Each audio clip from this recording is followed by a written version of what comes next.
Slowly relax. Now we're going to be entering into the power manifestation session.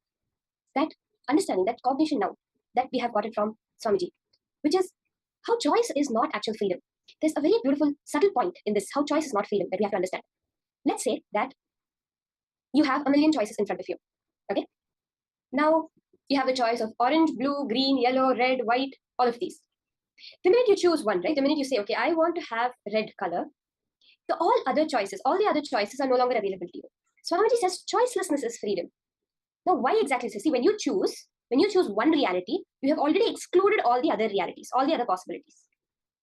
But when you stay in the choicelessness, the million possibilities, the infinite possibility is always available to you. The minute you choose one, you no longer have the others. But as long as you remain in the space of choicelessness, all the choices remain available to you. And when you decide to step back, to say, I am not going to decide, I am not going to choose, then Paramashiva himself directly starts choosing for you and running your life. In that space, we're going to enter into the power manifestation. In this round of power manifestation, we're going to be doing the power of storing large information. The power of quantum memory, being able to store large amounts of information in your brain. The human's brain normal capacity itself has, Swamiji says, 240 shiploads of information can be stored. Shiploads, meaning at one point it would have been books that stored in the ship, and that much information could be. Then it would be hard drives, that many hard drives of information, a whole shipload of hard drives of information. Now we have the quantum computing, where in one point of space, all the information in the universe can be contained. Then what can be contained in a whole ship? If you just think about this, you'll understand, yes, you do have the capability to hold all the information in the universe at any given point of time.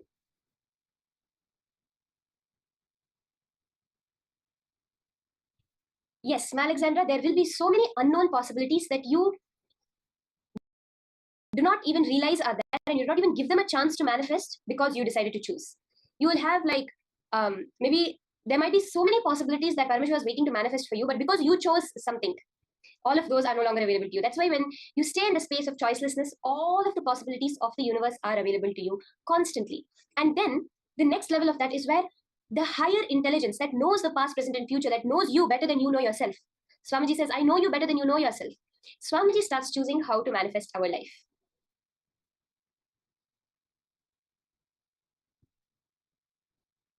So let's start with the Shastra Pramana for the power of storing large amounts of information.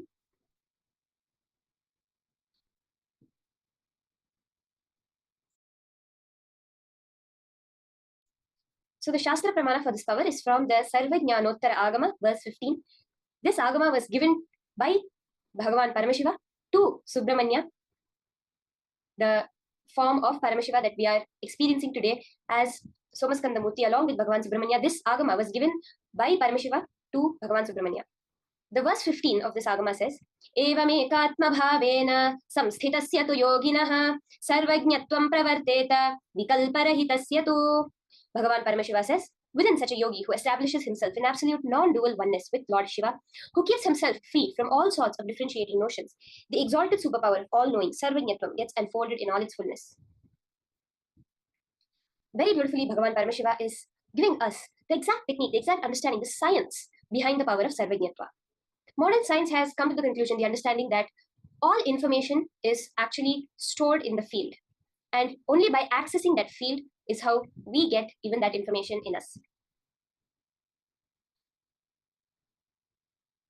There is a very beautiful Apta Pramana for this power.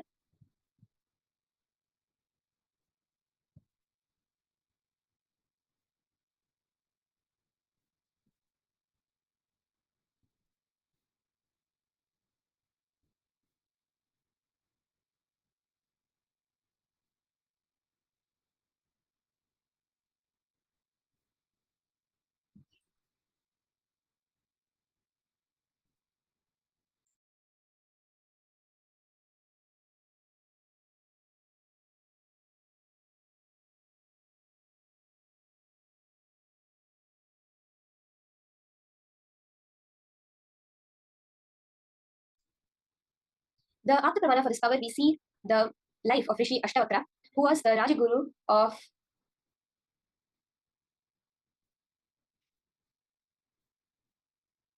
the Rajaguru of Janaka, who was the king of Michila, Sita's father. The whole birth and the life of Rishi Ashtavakra is very beautifully demonstrating this power of quantum memory. So there was a Rishi named Uddalaka, who was very famous for his knowledge of the Vedas and scriptures, and he had so many students. One of his disciples was Kahoda, who Uddalaka was very pleased with Kahoda and gave him his only daughter, Sujata, in marriage. And even after the marriage, Kahoda continued to reside with Uddalaka and used to teach in the Gurukul. So in due course of time, Sujata became pregnant. She had the habit of sitting near her father and husband while they were teaching.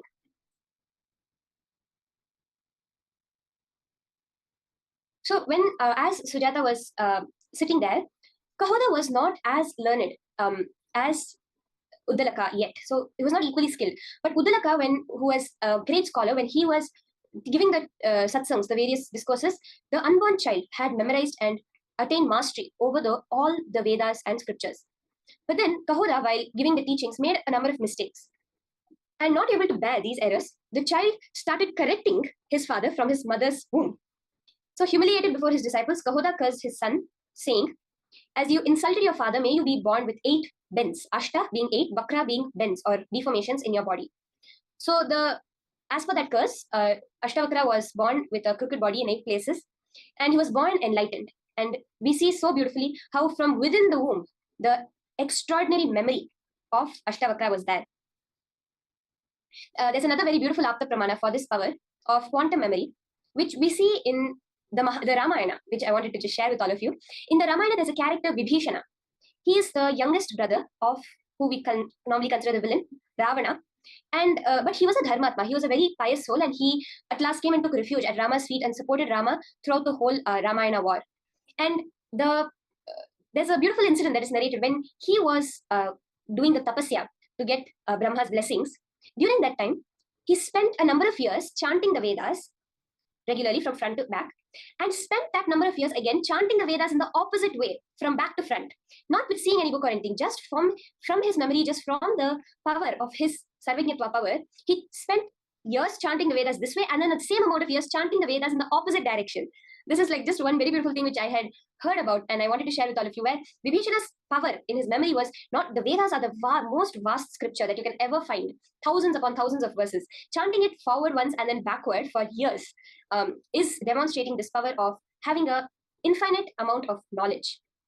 Now let's all also enter into this power manifestation.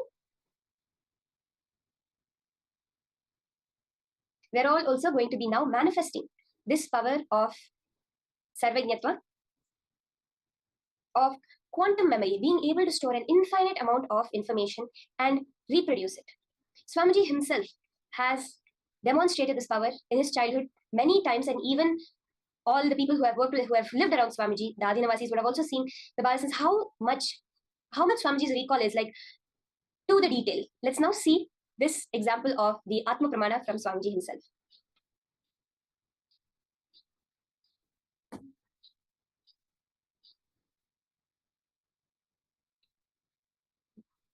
still remember once that there was a power manifestation. My Guru Kupammal, she was making me manifest the Yegasantagrahyam. Yegasantagrahyam means listening once and repeating the whole as it is. That power.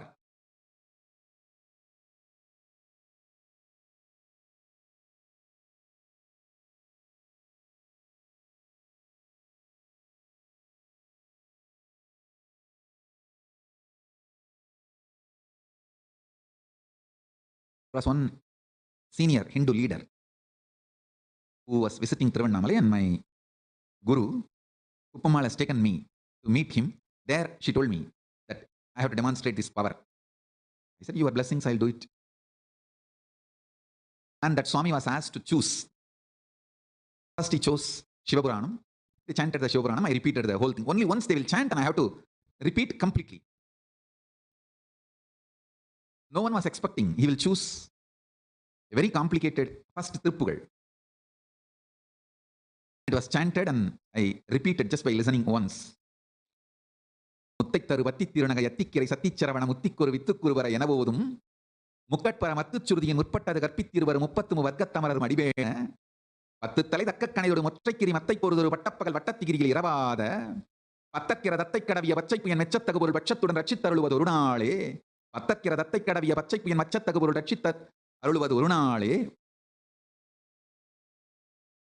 தித்தித்தைய ஒத்தப்பரிபுர நிறுத்தப்பதம் வைத்துப் பயிரவி திக்கொக்க நடிக்க கழுகொடு கழுதாட திக்குப்பரி அட்டப்பயிரவர் தொக்குத்தொகு தொக்குத்தொகு சித்திரப்பவுரி திரிகடக எனவோத கொத்துப்பறை கொட்டக்களமிசை கொத்து குக்கு குகு குக்கு குகு குத்திப்புதை புக்குப்பிடி என முதுகூகை கொத்துப்பறை கொட்டக்களமிசை குக்கு குகு குக்கு குகு குத்திப்புதை புக்குப்பிடி என முதுகூகை ஒற்புற்ற நட்பற்ற உணரை வெட்டிப்பள்ளி இட்டு குலகிரி ஒத்துப்பட ஒத்துப்புறவல பெருமாளே. It's a song somebody recited, and only once I heard and I recited the whole thing as it is. It's one of the beautiful song on Subramanya.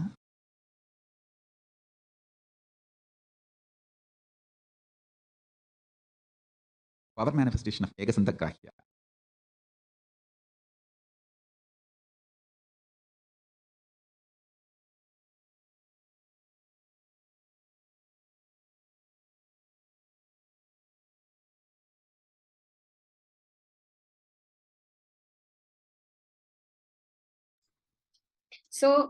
So beautifully we saw that demonstration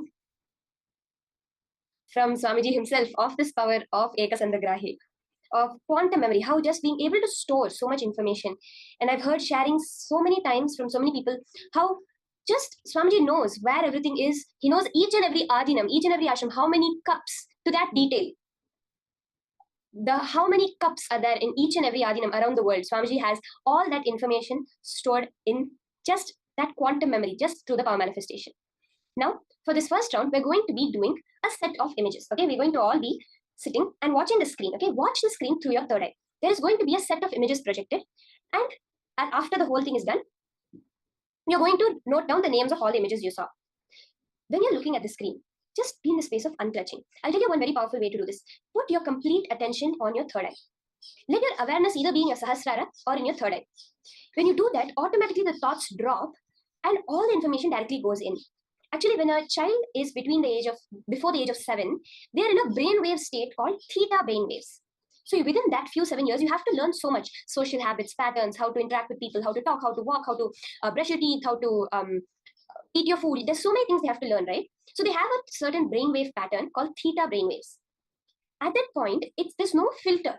Everything they see immediately goes in. Actually, we all have this capability. Even now, everything you're seeing is stored in you, but you're not having access to it. Why? Because you are the one projecting it out there ultimately. See, all the universe we're seeing, all the world we're seeing is just an extension of us, a projection on the space dimension of Paramashiva through us. Now, we just have to access it. That is all we're doing through the power manifestation. So put your complete awareness on your third eye and intensely look at the screen and see the pictures that are going to be flashed now, okay? We'll have a few seconds on each picture, and then at the end of it, we'll have a few minutes to note down whatever they recall through our third eye. Whatever third eye is recalling, we'll write it down. Let's start.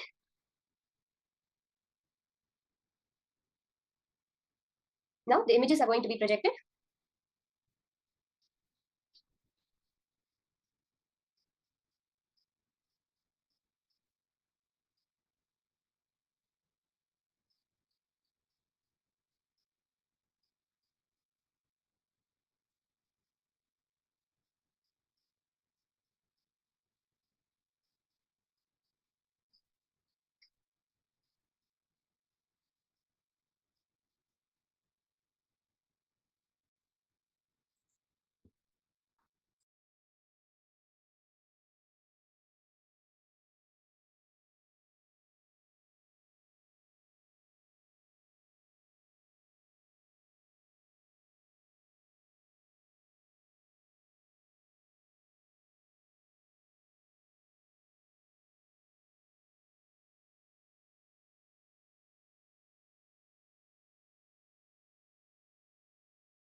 Okay, now you can start penning down and post in the chat all the images that are coming back to you through the third eye, okay? Write them in the order. Let's see how many images we can get in the exact order. Just Visualize Paramashiva, hold Paramashiva. Do not try to do it like a logical process. Oh, okay, this image comes, okay, that image comes next. No. Oh, I remember this. This comes first, so that comes first. No, don't go like that. Just connect to Paramashiva, connect to Swamiji, and let your third eye tell you what the order of the images are. Now this information is already stored within you. It is just that you need to access it. That will happen through the third eye. And once you have written down, you can post it in the chat. You can chant the Mahavakya. Let the images come to you. Do not try to remember it. Let them come to you. Let your third eye give you the answers now.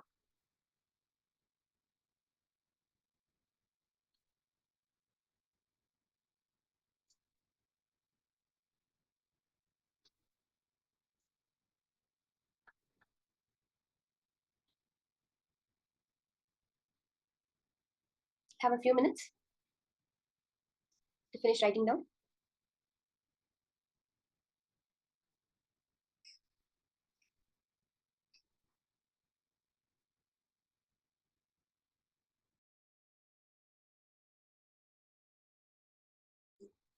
Okay, let's verify now. All of you who did the manifestation, you can now type down in the chat and put your answers.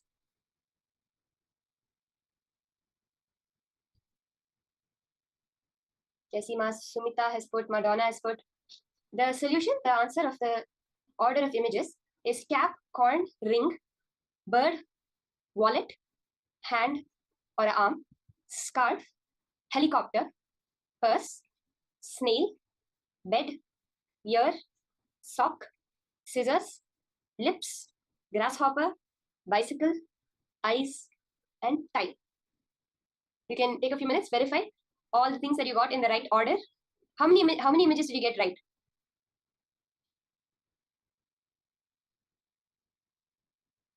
Out of these 19 images? Okay, Ma Amsakala got 11. Ma Yogamala got 11. How many in order, Ma? You can post how many you got and how many in the exact order that you got. Wow, Ma Geetanjali got 17 right. 17 out of 19. That's awesome, Ma. How many in order, Ma? 17 you got in the exact order?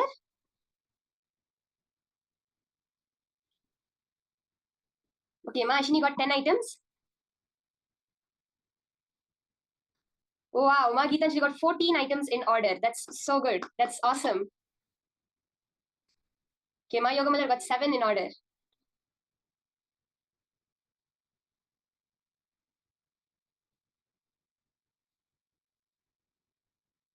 Let's all post how many we got exactly in the right order. The first round itself, so many people manifesting so beautifully. It's awesome to see. We're going to be in the further rounds, going to larger number of images also. So this first round, we had only about 20 images. In the further rounds, we'll go to much larger amounts of information that you will be able to store. You can do this power in so many different ways, where you can see a picture once and be able to copy it down exactly, or go through a whole text document and remember all the details in that. Actually, Swamiji had asked the Gurukul to manifest this power at one point of time, where he had given us the encyclopedia of Hinduism. So there were a set of 10 books, 10 really fat, huge books that was a complete encyclopedia of Hinduism. And at that time, Swamiji had asked all of us, he told us one thing, this is very important. You are an intelligent being, your consciousness is intelligent. When you go through the whole book, when you read it, don't bother trying to remember. This is the exact word Swamiji said. Don't bother trying to remember. Don't try to remember anything. What needs to stay with you will stay with you. If at all you forget anything, that means it's not necessary. If you have forgotten something, means it never existed. This is what we can understand from it. If you have forgotten something, that means it never existed in the first place, because it's you who's creating your reality. So when you're doing it, you will remember. Now, if all the pictures were flashed and you saw the name of all the pictures in the end, that means it was already stored in your memory and you projected that all the name of the pictures out at the end of the round. That's a clear sign of what has happened. So the more and more you start identifying this, the more and more you see how the manifestation happens. This power manifestation that Swamiji is giving us, in so many ways, the way you manifest it, the way you play with it will make the powers manifest more and more. Now, we're going to be entering into the next session, which is the exact understanding, the exact cognition behind how all the powers manifest. Especially we can see it in this power of being able to store large amounts of information. Now, our own binary logic, our logic will tell us that if I have to learn something based on our school days, based on the conditioning, I have to study it this many times, and even still I may forget it. I have to do this much work, and then I may be able to remember it. But Swamiji says, no, you are a multi-dimensional being. In this round, in this jnana, in this powerful cognitions from Swamiji, we're going to be understanding about this multi-dimensional activity, what it is and what it means for all of us. Let's now listen to these powerful cognitions from Swamiji himself. Listen. Listen to this very carefully. If you have attended the programs with me, Inner Awakening or Nithyanandoham, Shivoham, Sadashivoham, Paramashivoham, Mahasadashivoham, any program with me or Kumbh Mela, one thing you will find, all program will be highly intense. 10 days what you do in your normal life, you will be doing it in one day. I tell you, that lifestyle, if you make that as a lifestyle, so many wonderful things will happen to you.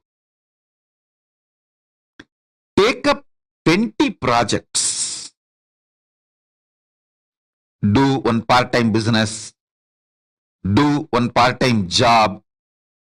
Take up one Sangha project very responsibly, Kailasa project, and deliver it.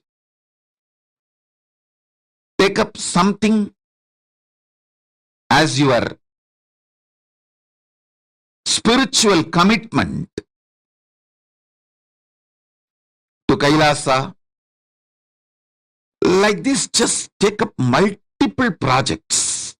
If one is stuck in something, don't waste your time and life getting stuck in that. Do the another one. If that is stuck somewhere, till that is clear, do the another one.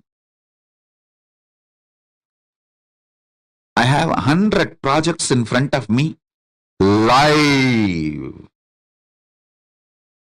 If one is stuck somewhere, I will not be keeping quiet. Immediately attending, let me attend to the next.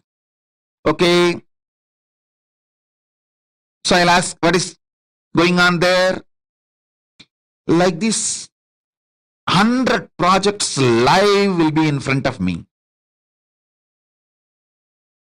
If one is stuck, I'll work on another. If one is stuck, I'll work on another. Whoever is involved, interested in this kind of a lifestyle, I keep them directly connected to me. If you are directly getting instructions from me, the team, the 100 projects team, then be very clear. You are verily part of me. I tell you, you also build your life like this.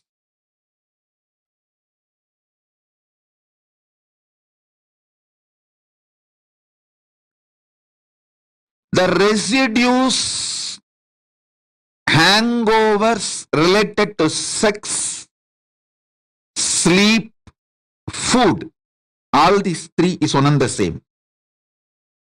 All these three will just evaporate. You will enjoy the real food, you will enjoy the real sleep, you will enjoy the real sex, but you will not be having the hangover. If you make yourself active, alive, pick up multiple projects without fear. If you attended any of my program, whether Shivoham, Nithyanandoham, Inner Awakening, or Sadashivoham, Mahasadashivoham, Paramashivoham, directly physically conducted by me, you would have seen 10 days what you do in your life, you will be doing in one day.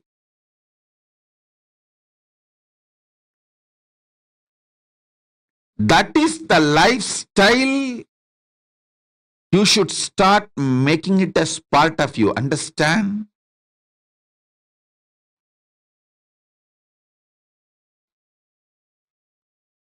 It is all about sitting for a few days and organizing yourself. The gadgets you need, the schedule you need, and courage you need, confidence you need. Just for a few days, you need to sit and organize. Maybe a week. But once you organize yourself, at least 25 projects. Decide you are a Paramashiva, so you have 25 heads. You should do at least 25 projects. In my case, I decided, I am Paramashiva, not just with 25 heads, 75 eyes, 50 hands. So I will do hundreds of projects. You guys start at least with 25 projects. Every day there should be minimum of 25 things to do. Don't try to cheat yourself. Oh, going to restroom, one project. Washing, that is another one project. Don't try to cheat yourself. A solid projects which will give the result with a 2 or 3 months end, which you will be able to complete it in next 60 days to 90 days. Like that, take up some 25 projects. This multi-dimensional activism will remove brain fog, stomach fog, the veil you put on yourself. Most of you have arrested yourself with your fears, destroyed your life with your selfishness. Extreme selfishness. That's the right thing. I'll use the word. Extreme selfishness. You think, oh, if I do all this Sangha work, I may not have time for this, my personal work. I tell you, do Sangha work, Kailasa work, you will see how much inner space expands and the kind of a training, understanding, everything you have.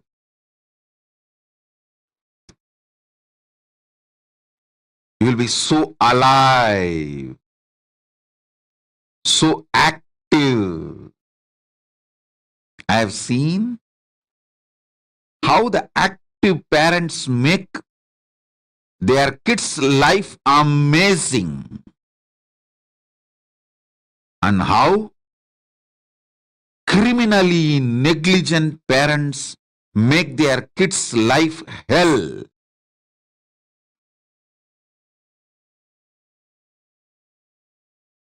These criminally negligent parents teach the same cunningness to their kids.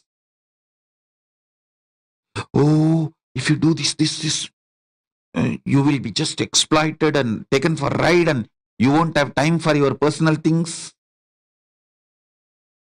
Stupid. Stupid. I tell you, this active lifestyle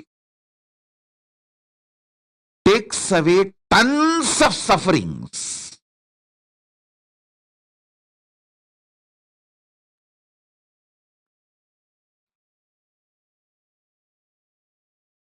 Having 25 projects, living it is the definition of my disciple.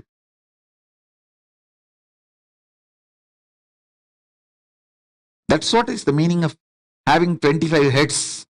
Paramashiva. At least each dimension does one project, moves. This, and constantly moving.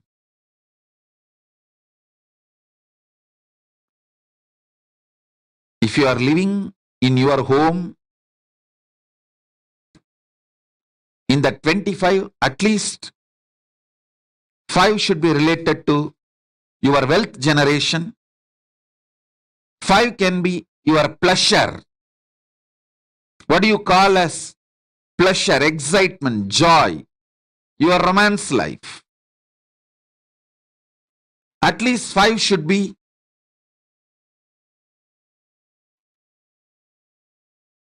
your family and teamily related.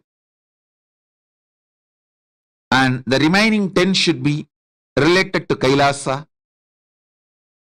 Make this as a lifestyle. I tell you, I'll infuse Paramashivoham in your life.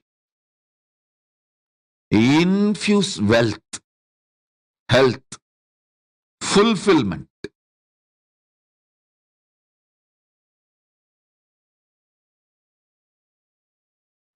What you do normally in 10 days, make it as a 1 day life.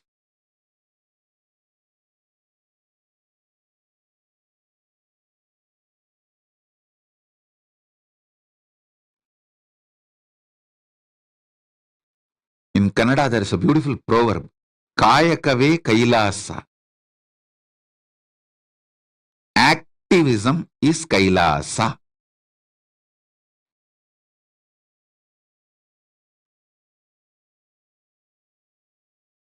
Make the life active.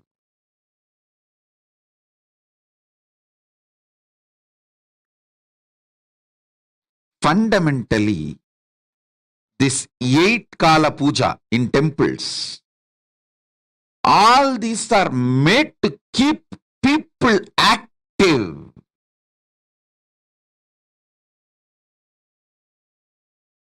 This 8 Kala Puja, 6 Kala Puja, all this, I tell you, any of our temples starts doing 8 Kala Puja a day, the whole people, the ecosystem connected to the temple will be flourishing because they will all learn this Paramashiva lifestyle. Listen, I have done thousands of attempts. I succeeded millions of times. I have done thousands of attempts. I succeeded millions of times. I might have failed hundreds of times. You may not understand this calculation. How? 1,000 attempt, hundreds failure means, 100 failure means, then it should be 900 success. That is what is your logic. No.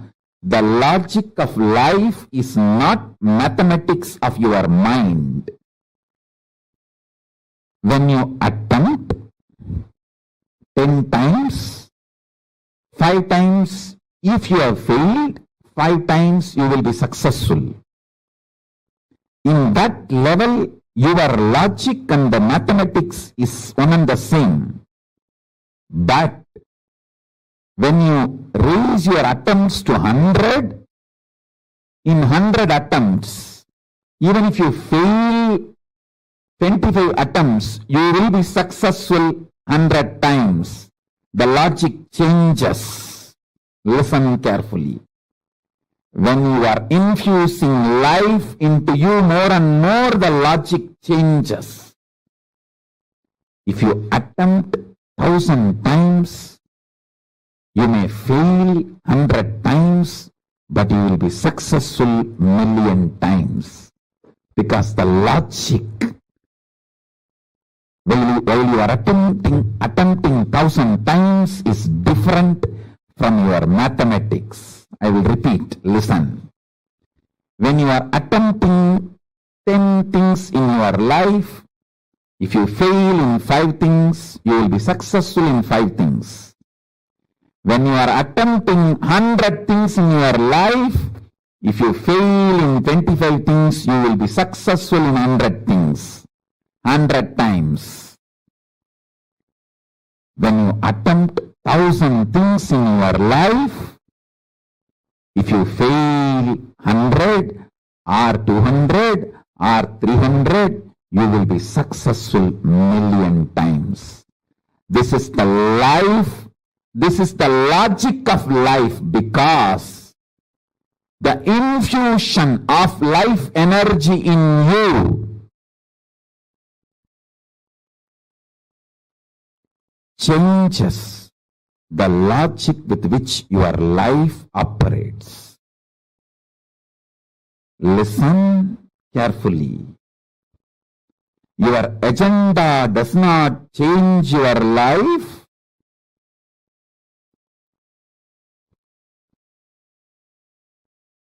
Your consciousness changes your life. I am here to change your consciousness. Stop attempting 10 times. Stop attempting 100 things. Start attempting thousands of things simultaneously, spontaneously, intensely, continuously. Understand this logic of life. I know clearly what I am supposed to manifest and create. My focus, and I can see every day I am infused with more and more Lakshmi. Because my Lakshya is right, I am intensely showered with Lakshmi. To all my followers and disciples, I give you this as a commandment. Thou shalt try multi-dimensional, multiple atoms, multiple actions, multiple level, consistently, continuously, intensely, spontaneously, again and again and again. This is the law of Srishti, manifestation. For all my disciples, followers, thou shalt attempt, work, manifest, try, thousands and thousands and thousands, continuously, sincerely, spontaneously, intensely. So let me repeat.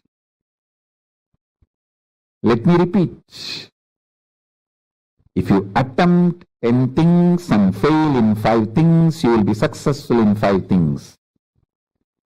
If you attempt 100 things at a time and you fail in 25 things, you will be successful in 100 times, in 100 things. If you attempt 1,000 things, if you fail even in 500 things, you will be successful in million things and million times. This is logic of life. The logic of life is not maths of your life. Statistics of the life is different. State of life is different.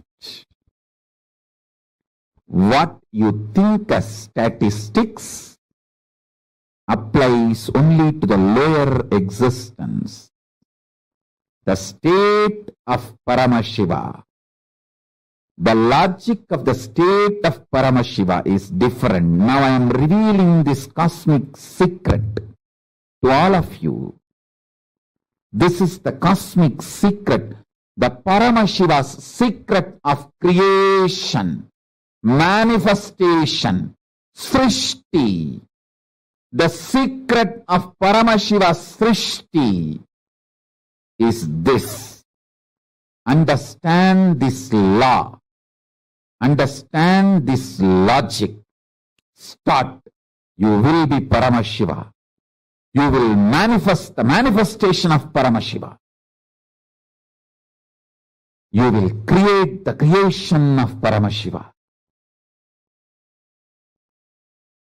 I have seen in my own life.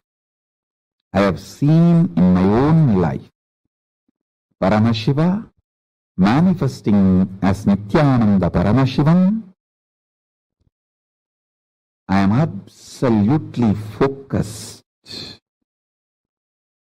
on my right goal, and I attempt thousands and thousands of things simultaneously, spontaneously, continuously, sincerely, intensely.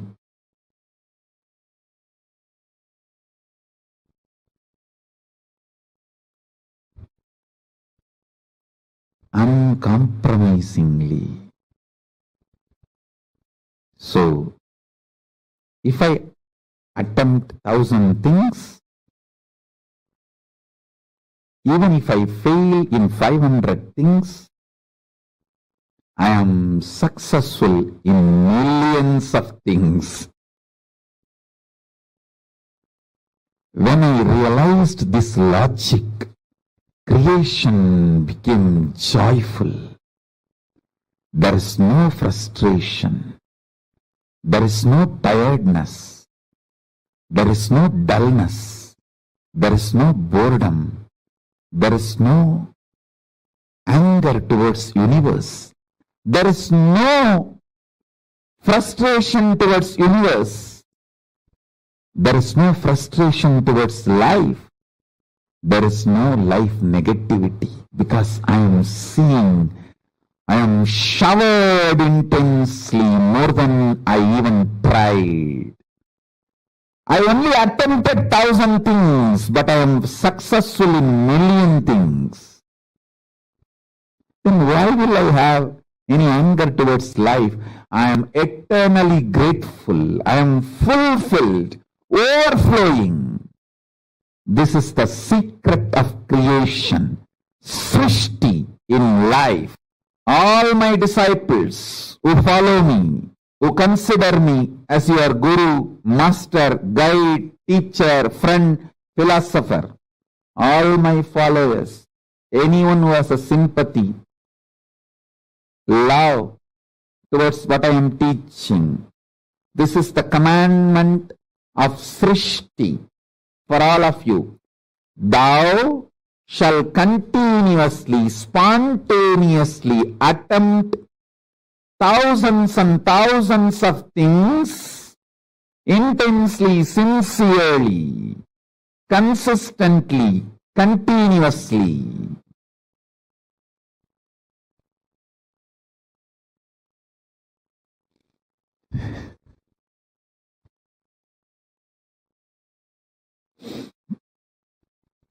I am revealing how the macrocosm functions, Paramashiva's truth, cosmic truth, and how I manifested in this incarnation as Nithyananda Paramashivam.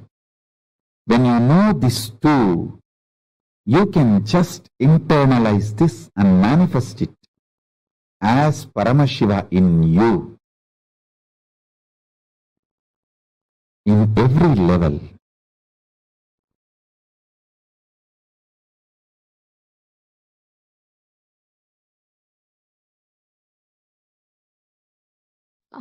Powerlessness or incompletion in our inner space, and letting that constantly manifest outside. By we limit our own possibilities to ourselves by saying, okay, only this much I can do one at a time. This is all I can do. This is all I know. This is how much I will do. We put all of these sort of restrictions to ourselves, and we stop acting, we stop responding to life from the multidimensional being that we are. And instead, we all stick to the same single understanding in life, saying, this is all I can do, this much only I can do, this is all I know. That's all. We just stick to that. And we stop expanding in life.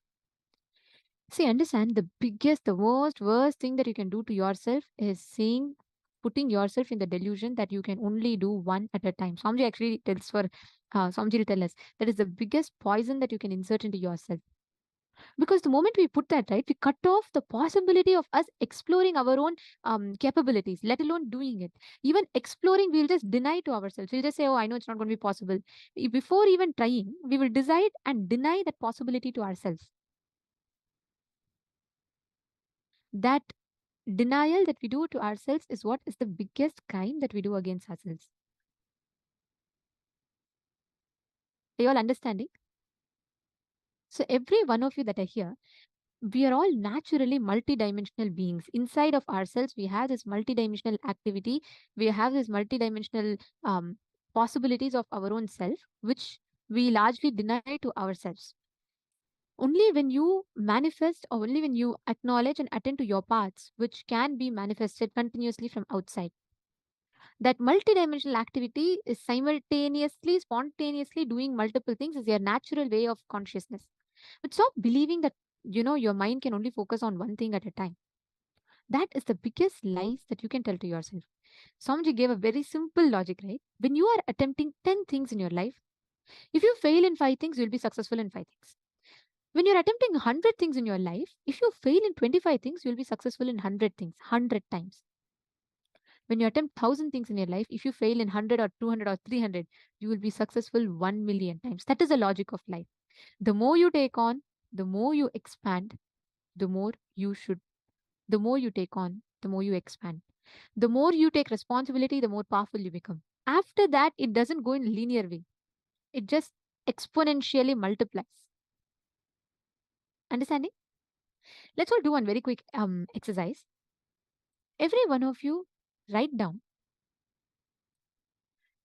how many times in your life you have decided you will not do, and you stop taking projects, you stop taking responsibility because of your simple fear that you're afraid that you will not be able to do it. Just organize yourself. List at least 25 projects that you can do right now. Don't worry about, oh, do I have the resources? Will I be able to do it? Don't worry about all of that. You just do this.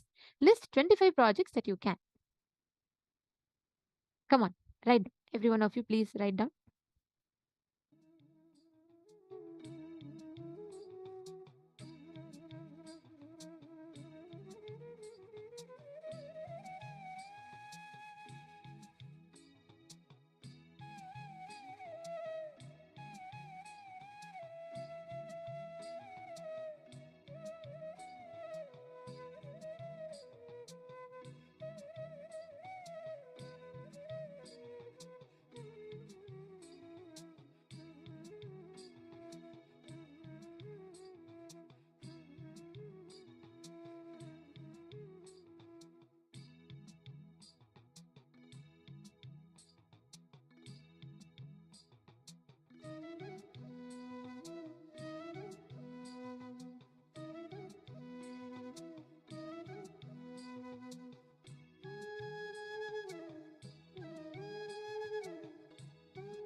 Yes, please relax.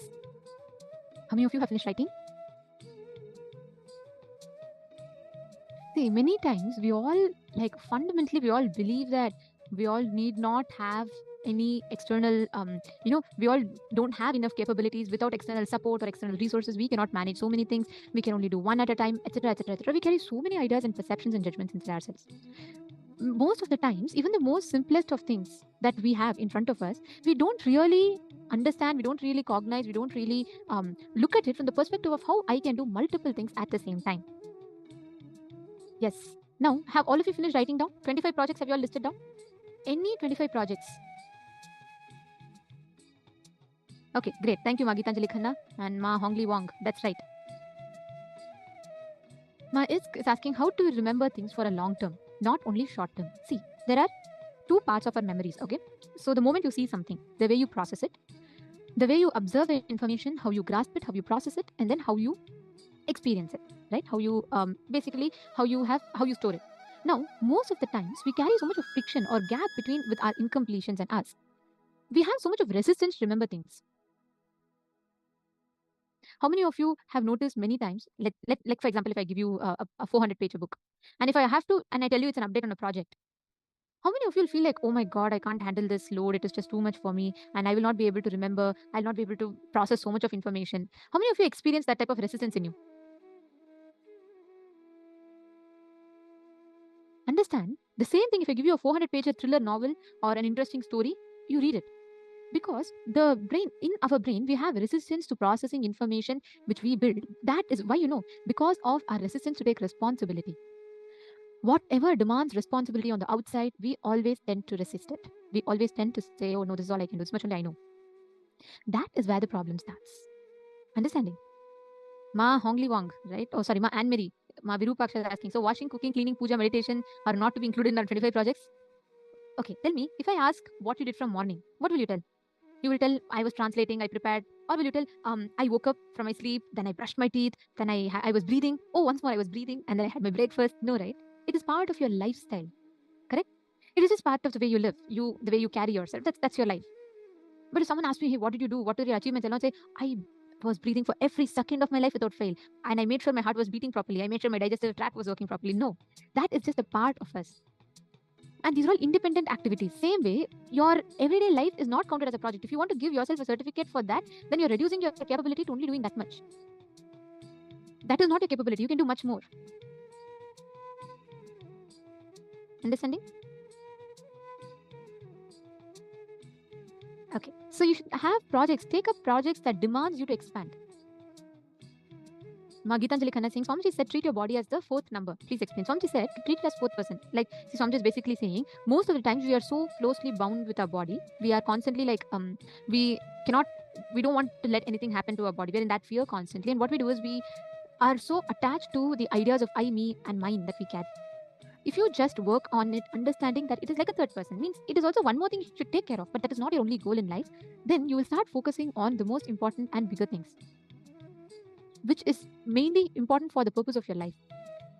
So many of us think, oh, let me just make sure I'm taking care of my body. We become so possessive. And we think that's all is life. No. That 6-foot form of yours, beautifying it or trying to keep it fit alone is not the purpose of your life. You're trying to keep it fit for you to achieve a certain purpose in life. But that latter half is almost always forgotten. That is what Swamiji was explaining. Now, Virupaksha is saying, but still there are only 24 hours in a day. Yes. When you take responsibility, you will expand. You will penetrate into time. I have experienced this so many times. When I'm just, let's say, I'm having one thing to do. And even if I think I'm so meticulous, so organized, and I put all the things for me to do, I will still feel like, oh, there is not enough time. Even if I just give you one project, always our mind works like that. When you demand of yourself, you all should know how Swamiji attends, right? Swamiji will be getting all the important updates. He will be making decisions. At the same time, he will be attending to blessings requests, boons requests. At the same time, he will be knowing what exactly is happening in every Adinam, guiding them, receiving information, processing all of this at the same time. That is the way Swamiji is. He lives in his multi-dimensional being. He's an embodiment of totality, like the whole thing is multi-dimensional being. Never being stuck to the binary of, oh, focus on only one thing at a time. This is all you can do. This much only you can do. No. You understanding? Every one of you, just make sure that you are taking up multiple projects and expanding. Never be stuck with the idea, I will only be able to only this much. I cannot expand more than this. The moment you tell that, you are cutting off your own wings. You're cutting off your ability to do more without even exploring. You take up 100, you take up 200, you fail in 10, no problem. That failing is not a problem because you're in the process of attempting. You're just trying to do. But without even trying, without even doing, giving up is the worst thing that you can do for yourself. How many of you have finished listing down 25 projects? Please put yes in the chat. Can you all please put you have finished listing down?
Yes.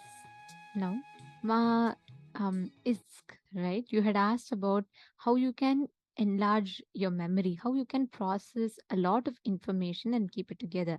See, the first thing that happens when you expand your inner space from completion is your ability to remember large amount of things in your inner space.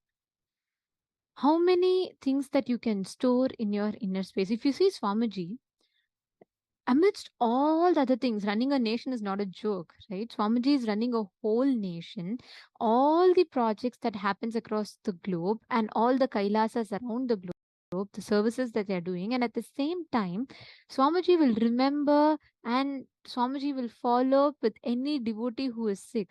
Like if a person, let's say a devotee is sick in Los Angeles, Swamiji will check whether that person has been taken to hospital, has that person been attended to? Is he taken care of? Swamiji will heal, sit, connect, and settle. And at the same time, Swamiji will also be remembering the number of glasses that is there in one remote Adinam in one remote village in India. Swamiji remembers everything. Why? Because there's no clutter in Swamiji's inner space. And what does that mean? See, most of the times we are so busy in our inner space. Like, for example, right now, I can see all of you are physically here. But so many of you are busy with something running in your head, probably thinking about the yummy breakfast that you had 2 days back, or thinking what you can cook something interesting, or when to make your next hair or nail appointment. That is exactly how most of us function. We are here physically, but our inner space is so cluttered with constant thoughts that is coming in our inner space and not being here. So, when you unclutch, when you bring completion in your inner space expands. And when that inner space expands, anything you see, you will simply remember it and store it. Most of the times, we look through a layer of incompletion, so we don't see reality as it is. I'll tell you a very beautiful incident from Swamiji's life. So every day when Swamiji was in Bangalore, right? So Swamiji was traveling every day to a particular place to attend some healing or some work. And at that time, Swamiji and Swamiji's driver, like one of the sannyasis, used to travel by a place. And what happened was once they lost the way or something like that. And Swamiji was trying to tell him to go to that road where Swamiji is giving him a landmark saying, there's a mosque there, right? Can you go to that road? And this guy does not remember or recognize. He says, no, Swamiji, I don't know any other road like that. Then Swamiji is like, no, there's a huge, big mosque standing there. He says, no, Swamiji. Swamiji is trying to give so many hints. Swamiji is trying to say, okay, this is like this, the color is like this is how big it is, and all of that. He keeps on insisting, no, Swamiji, I have never seen any such thing. It does not exist in no roads I've taken. Maybe it could be another driver, but not me. Swamiji said, no, we have been going in that way only for the last so many days. And then Swamiji said, he like thought for a few minutes, and then Swamiji just gave another thing. Swamiji said, okay, you remember the road where there's a Hanuman temple? Then, even before Swamiji could finish, this disciple was like, oh, yes, Swamiji, I remember that Hanuman, this color temple, this color wall, and it is there. I know which road it is, and I exactly know where to go, like that. And he took Swamiji. When they actually went to that place, right next to the temple, there's at least a 4 times bigger mosque that was standing right next to it. But because this disciple had a selective thinking and he already had a filter in his head, he screened out automatically the existence of such a big building. Many times, if you notice, when you're hungry, you will not recognize, you will not observe the most biggest other attractive offers of buildings that are standing right next to it. You will only be looking for restaurants. Your eyes, we all have this selective listening to life. Swamiji does not have that. Even when we are all giving a most important update to Swamiji or something most important is happening, that same time, with that and same equal importance, Swamiji will be attending to even something as small as maybe making sure animals are fed in one place. So for Swamiji, the intensity, the quantity and quality are same. And that's the key to manifesting enlarged inner space. Swamiji tells the exact technique to manifest this power. Listen very carefully. The exact technique you need to have to manifest this power of storing large amount of information in your inner space is having unclutched inner space. Make sure your inner space is decluttered. Make sure you're not having so many constant thoughts running in your inner space. That's the only thing you need to do. Rest everything Swamiji will take care. The manifestation will happen. You just stop cluttering your inner space. If your whole room is filled with furniture, from where can you fit new things? You need to declutter your room for you to refurbish your room better. Same thing. You need to declutter your inner space. Empty your inner space so that the divine can fill in. Clear? Does this answer your question, ma? Ma, Geetanjali Khanna, you're saying, is it possible for Swamiji to remember me too? Ask everyone in this room, how many of you feel here Swamiji knows you personally? Like Swamiji knows you. You're known to Swamiji. Every one of us will feel like Swamiji remembers me. Swamiji will know me. Ma Geetanjali Kanna, you should know one thing. The moment you walk into Swamiji's breathing space, you are not a number for him. Swamiji always tells, we are not a number for him. We are a member for him. We are a being we are a potent energy, enlightenment waiting to become, just waiting to happen. We are just waiting to be, becoming enlightened. So there is no, we are not just a number, and you need to know Swamiji will never forget anyone. Even the most, I've been always amazed about this.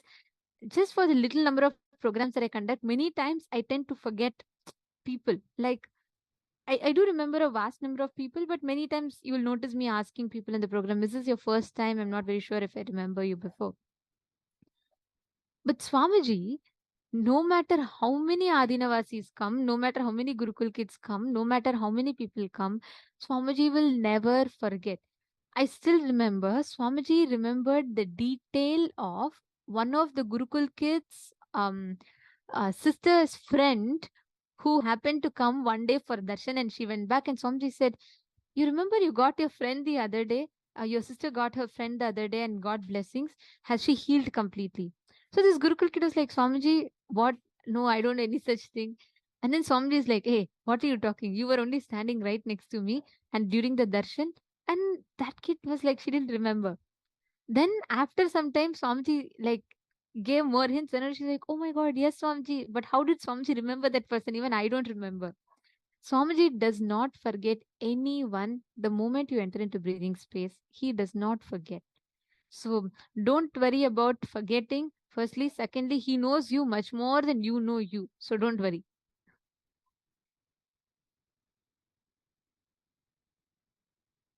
Yes, absolutely, Mahapriyatma Sarupini. Swamiji does not remember, not just, Swamiji does not forget, not just he does not forget people, even things, even the smallest of tasks. For the amount of projects, if you see from a human perspective, right? For the amount of things that Swamiji has to digest, the information, the number of decisions Swamiji has to make. Each of us go and ask our life decisions to Swamiji. We say, Swamiji, do I take up this job? We ask our relationships decisions to Swamiji. Swamiji, do I marry this person? Swamiji, do I take sannyas? Swamiji, what do I do to get enlightened? Each of us, it's our life decisions. And at the same time, people will be asking Swamiji, where where should I put this pillar in this Adinam? What should I do for the Annadan? Right from the number of what number of meals should come, the temperature of the meals, all of it Swamiji simultaneously manages. But the beautiful thing is, I have never heard Swamiji utter the word, I forgot. It is simply not possible in Swamiji's inner space. Because he remembers, he just stores so much of information. Like, I have to tell you this one incident. Even Ma Shamba will remember this. When we all used to be in Gurukul, right? We all had a huge library in Chitsaba, and we all used to spend time there. And when Swamiji is physically in Bidadi, Swamiji always walks around the campus and he goes visits every department, and by department Swamiji will do rounds. And especially if Gurukul kids are there, like needless to say, Swamiji will come sit and spend time with us. Something Swamiji will talk with us. He'll just make fun. He'll just be laughing. He'll just be having fun. But something Swamiji will definitely spend time with us, the Gurukul kids. So once Swamiji had come for this rounds, and we were all in Chitsabha. We were all practicing chanting or something like that, which is a library, and we were all sitting there. And Swamiji had come, and the moment he saw all of us kids sitting, he also came and sat with us. And Swamiji was teaching us something. I forget, like something Swamiji was speaking about. And Swamiji asked the librarian for a particular book to refer about it. And that person went. They said, "Yes, Swamiji, he'll get and come." And he went. And Swamiji was continuing to talk with us. 5 minutes passed, 10 minutes passed, 15 minutes passed, and there was no sign of that librarian coming back. It's not just him. Along with him, even few more sannyasis went to search for that book. He never came back, and Swamiji was like asking 2-3 times. And after that, finally, Swamiji is like, "What is the problem? Where is that book? Are you not able to find, or what is the reason?" And then the librarian is like, "Swamiji, I could not find the book at all." And he just didn't end with that. He said, "I don't even think that book is there, Swamiji. Maybe it's some other book. I'll search." And anyways, then Swamiji is like, "Hey, is this all is a thing? You could have told this to me long back." And I remember this so vividly. Swamiji explained the exact title of the book, the exact font color. Swamiji said, I think Swamiji was saying in that it'll be in this fourth shelf in this row, and this is a title, this is a font. And Swamiji was saying in this page number there will be these pictures, and it will be talking about exactly this thing. And I'm telling you, I have this one incident I can never forget. It took less than 1 minute for that librarian, because after that, he had to just go walk up to that shelf, pull that book, bring open, precisely as Swamiji said, it was there in that exact same spot. And that was the first time I heard from Swamiji. Swamiji said that each human being can store 250 ships of memory. Swamiji said it is never difficult for him to remember. The moment this happened, we all started clapping. We're like, "Oh my God, Swamiji knew." Then Swamiji's like, "Why are you guys clapping? This is what we all can do." Swamiji said he wanted us Gurukul kids to learn this. He said this is our innate ability to remember. If we carry too much of chatter inside our inner space, if there's no listening, you will never remember it. A librarian who lives his whole work is just to go around in the library and maintain the books could not remember this book. Swamiji, who walks up to the library once in a while with all the other things that he does, could remember precisely up to the page number. That's the difference.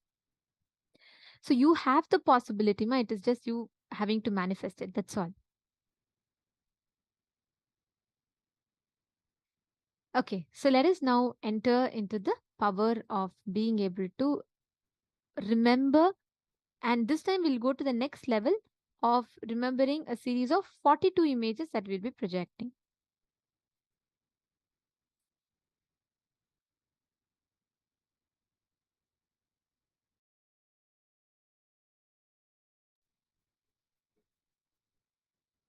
In the previous round, what we did was just 20 images. We started with 20 images. We had such phenomenal happenings. So many people were manifesting it. So now let's go to the next level of remembering 42 images, double the amount of images that are going to be projected. Okay. I remember this incident which Ma Nithyananda is talking about. I think it was a book on astronomy, on the references of various astronomical details that Surya Siddhanta and Rig Veda and all talk about. It was this book that Swamiji was actually asking for. And they had looked, and actually there was many books of the same book, and Swamiji even mentioned that. But yet the librarian had not found it, and when Swamiji said, they immediately found that book.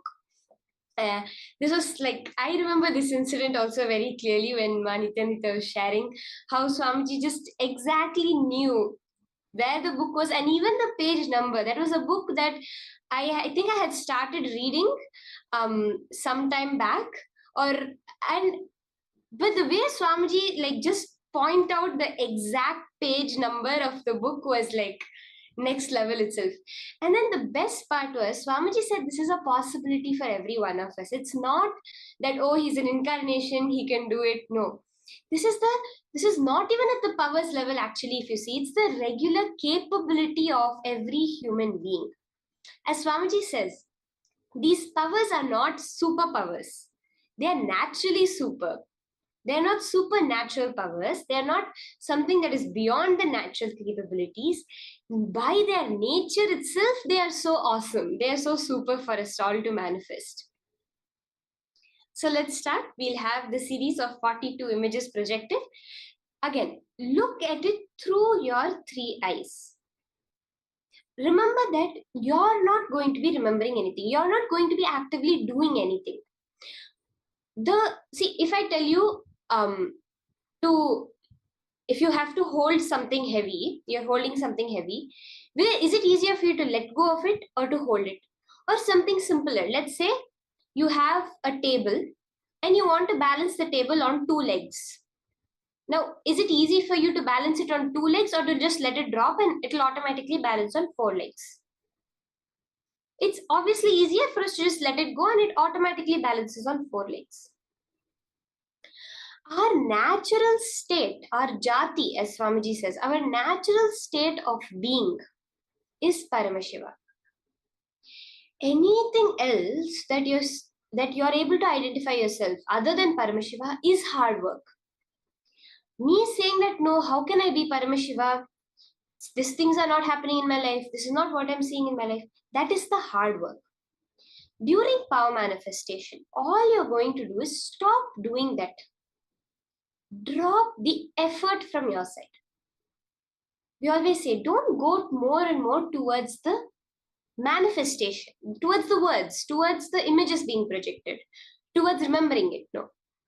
Go more and more towards experiencing yourself as Paramashiva. As you're looking at it, keep your complete awareness on your third eye, that seat of your will, that seat of your consciousness. And enjoy, just be in the space of I am Paramashiva. And let's look at the words that are being flashed now, okay? They're going to be a series of 42 images, and you're going to pen down after all the pictures have been projected. You can pen down and post in the chat. Let's start.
Now, chant the Mahavakya. Just visualize yourself as Paramashiva. You are sitting there now. It's not an image in front of your eyes. You are sitting there as Swamiji, as Paramashiva. The beautiful darshan, that feeling connection. Just unclench. You're not going to be recalling it from your memory. You're just going to let the third eye give you access to the cosmic memory. Do this purely as a manifestation. We are doing these as powers, not as the regular possibility of a human being. Without you thinking about it, without you putting any effort into remembering it, just your third eye will reveal the information to you. You can pen down, take a few minutes and pen down as many words as you're able to remember, as many of the images as you're able to remember.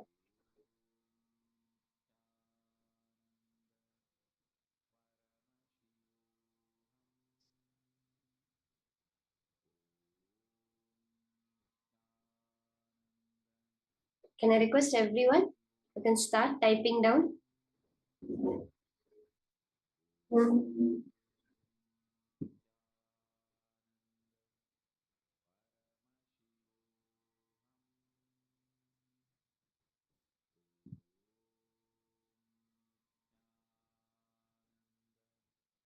Just let your third eye tell you the answers. Again and again, remember.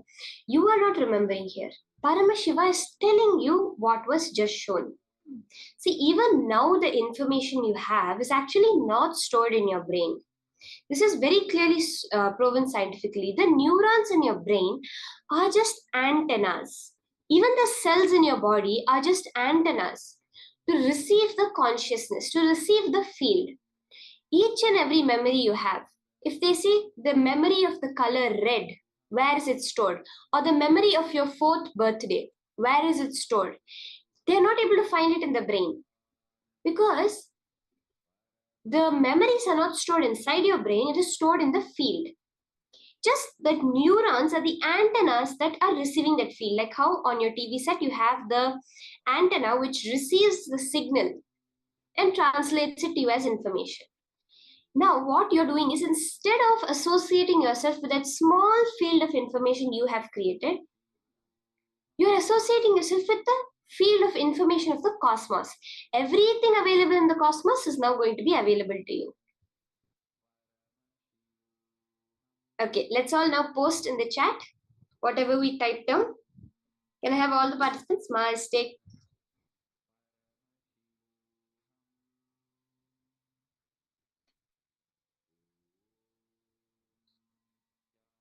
Jayanti can post in the chat what all your third eye showed you as the words, the pictures that were just flashed. Okay.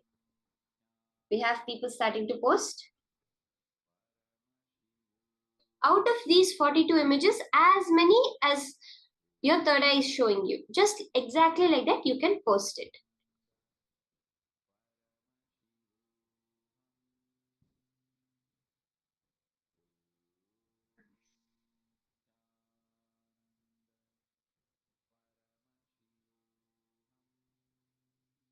Ma Bhavati. Ma, you can also post, ma.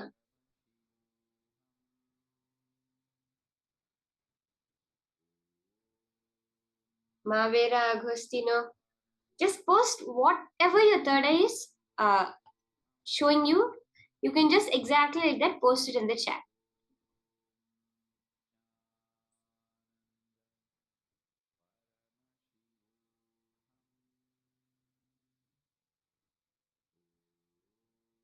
Okay, let's now verify the answers. Let's take a minute to verify what were these 42 images.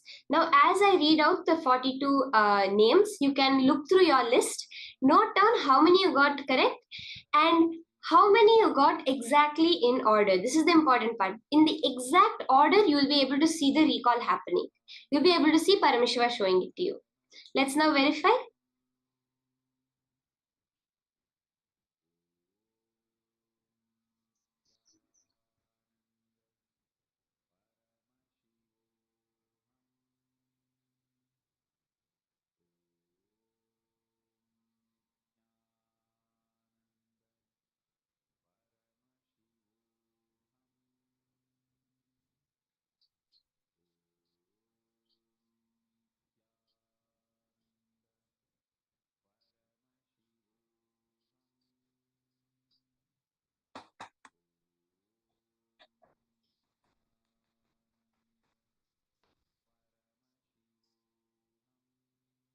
Okay, let's now verify the answers.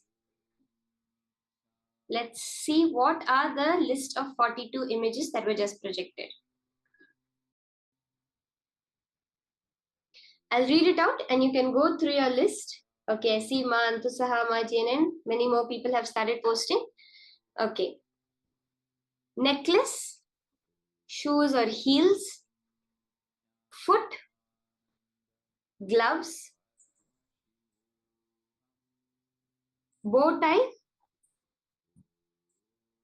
butterfly, belt, ant, pencil, caterpillar, crab,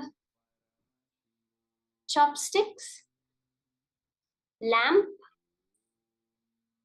tongue, blender, alligator, bowl, watermelon, hat, ice cream, seahorse, turtle, starfish, camera, goggles, ball, rooster, octopus, horse, seagull, hot air balloon, dolphin, seal, the animal seal, skateboard, fireplace, a tank, lion, calculator, helicopter, and pen.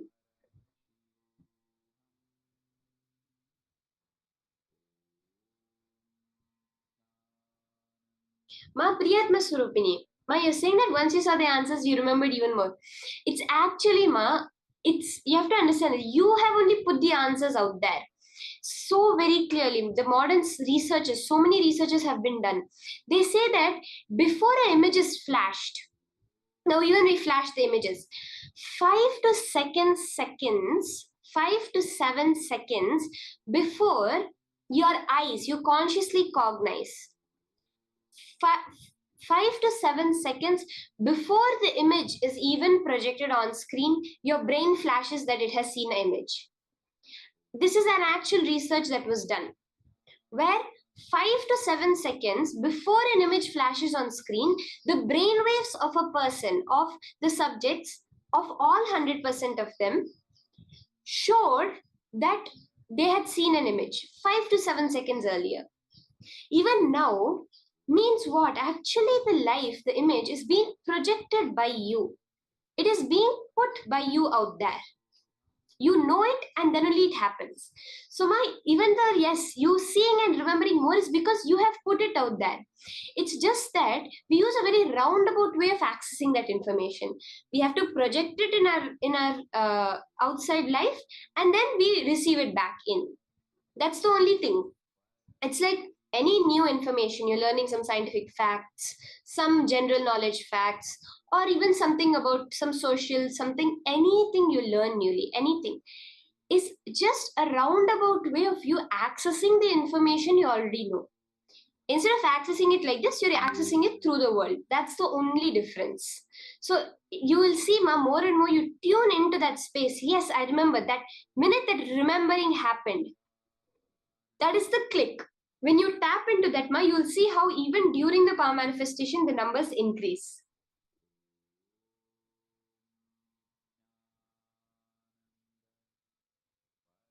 So nice. Okay, now we're going to be entering into the next session.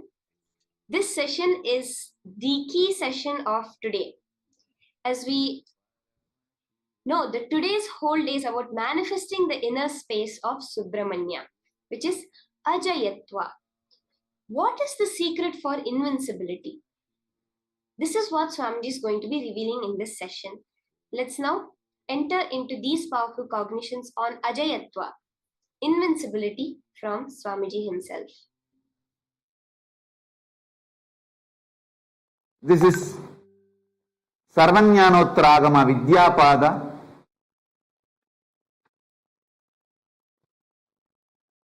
first verse, Tripadartha Vicharana Prakaranam, detailed exposition on the three categories पशुपाशविदानं हि श्रोतुमिच्छामि तत्त्वतः संयोगं तथा तेषां कथयस्व महेश्वरः।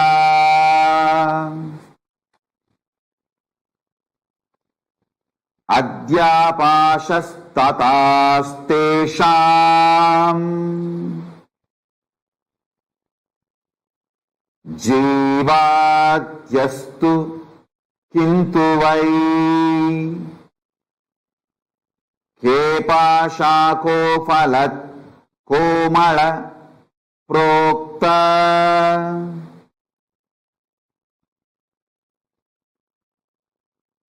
कस्मात् बत्तः पुमानिति।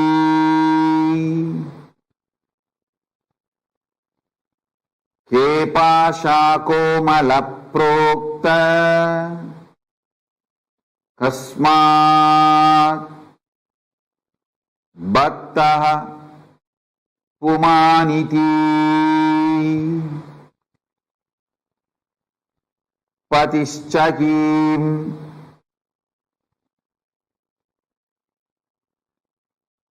वितोऽज्ञेयस् सातिका रेपते स्थितः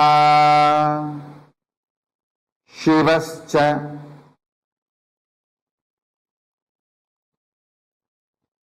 कीदृशा प्रोक्ता योतिकारविवर्जितः।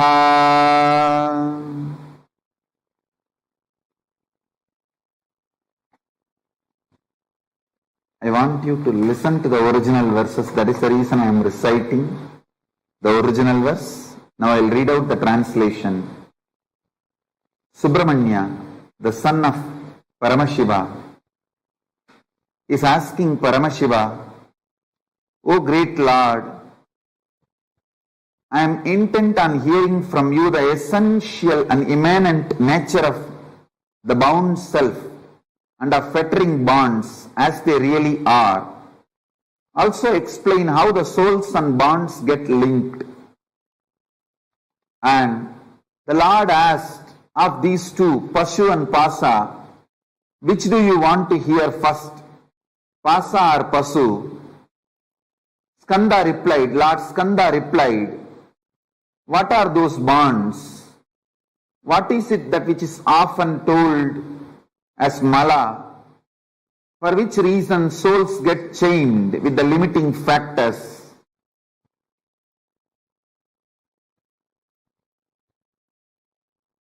How the essential nature of Pati, who being established in the specific state of authority, performs the fivefold cosmic function, how could be known?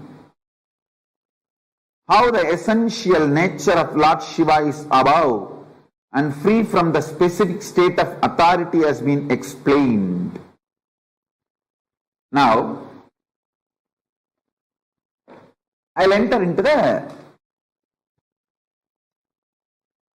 exact inner space, the being of Subramanya and being of Paramashiva. Listen intensely.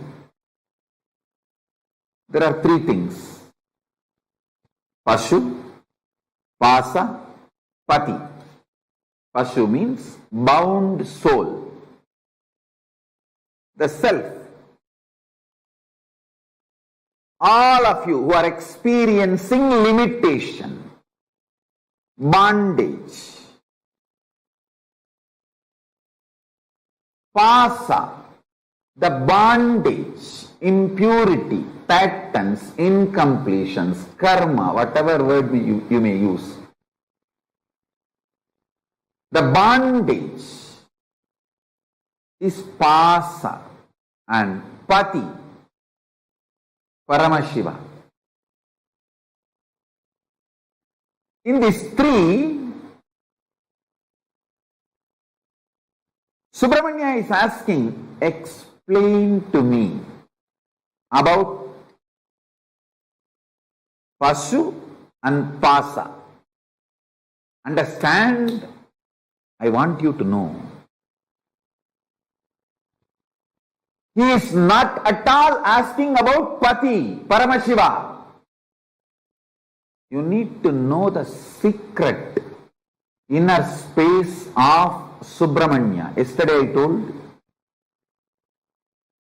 just be like Subramanya for next 16 days. I'll give you exactly what Paramashiva gave to Subramanya to you all through this Agama. Listen. At no time Subramanya is questioning about Pati. I'll tell you the secret from my own experience. Exactly, I will map it to Atma Pramana and tell you. Now I gave you Shastra Pramana by reading out the scripture. I will give you Apta Pramana and my Atma Pramana. Both. Listen. Atma Pramana, from my experience, I will tell you. See, when there was murder attempt on me, this anti-Hindu, Dravish gang and some more forces, I will not name them now, when they attempted to kill me, burned the ashram, destroy the Sangha, socially we try to take many action. We try to take it to the local police and try to file complaint. Nothing could be done. We try to go to the court, Indian courts. We could not get any justice. It's years, and then we tried going to every way, every possible venue. Socially we tried many things. We knocked every door, literally every politician. We begged everyone for justice.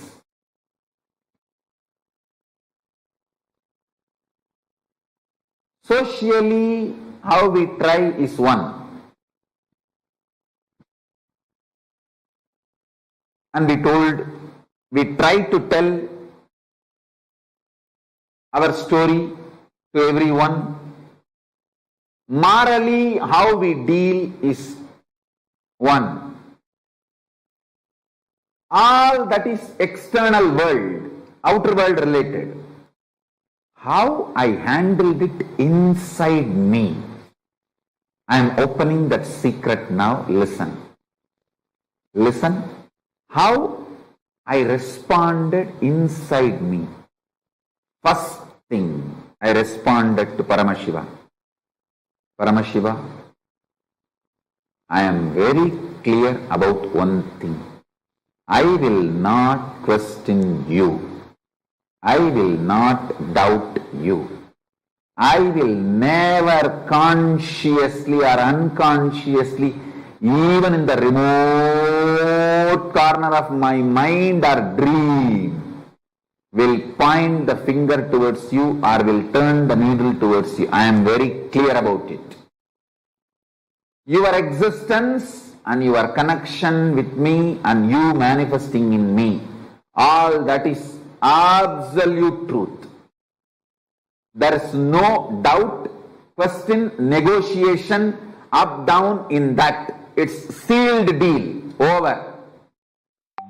I will only question, doubt, think, other than your existence. I will only ask, through these attacks, you are asking me to do some great work. You are asking me to take some more responsibility.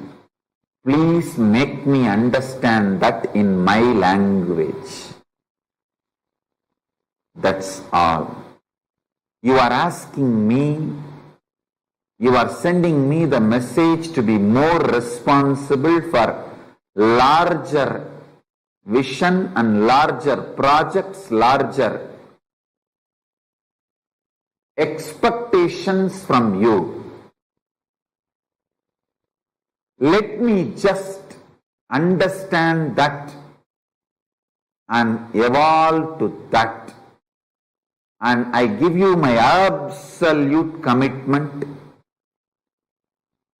Just make me understand in my language the responsibility I need to take for your vision for me. And I am here to put everything you have given me to make that into reality. I am just reading out exactly as I responded. My first response to Paramashiva when I was attacked. My first reaction, my immediate reaction when I was attacked, my first reaction towards Paramashiva. Paramashiva is my life. It is very clear. I will only ask Paramashiva to make me understand your vision for me, so I will take the responsibility to fulfill it. I know through this attack, you are asking me to take responsibility for larger vision of you. You want me to raise to the higher level of life, higher and higher. Just make me understand in my language that I understand. Map it to my system. Help me that. So I go all out and take responsibility for your vision for me. Let me flare up and get more integrated to you, Paramashiva, my Mahadeva. That's all is the mind of Subramanya, consciousness of Subramanya, being of Subramanya. Listen to what I said now again and again. I am very clear. Paramashiva is real. He himself is absolutely manifesting through this being. So anything happening from outside, any attack, anything happening, I will only look into what Paramashiva is trying to teach me through this. And what is the larger vision Paramashiva wants me to take responsibility. Now, I am flaring up and getting more integrated to Paramashiva. How I can fulfill his larger vision for me. That's all. I tell you, all those dash, demons, devils, rakshasas, racist terrorists, Dravish terrorists, media mafia, Hindu phobia terrorists, and anti-guru Hindu gangsters. Guru phobia Hindu terrorists. All of you please be informed. The more you try to attack me, the more I flare up and get more integrated to Paramashiva.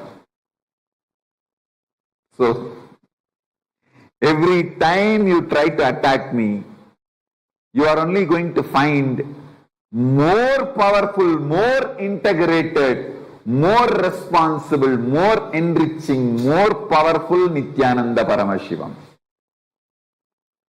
You are only making my version higher and higher and higher, because my whole mental setup, my consciousness is such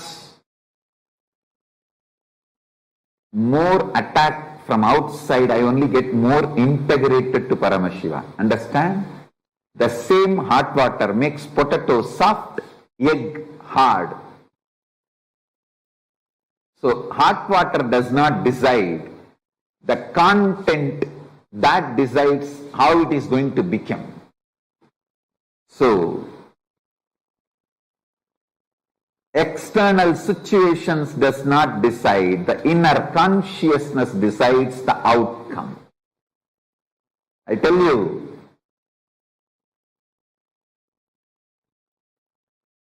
because of this consciousness, I am invincible. Listen, I am declaring Ajayatva like Subramanya. Why?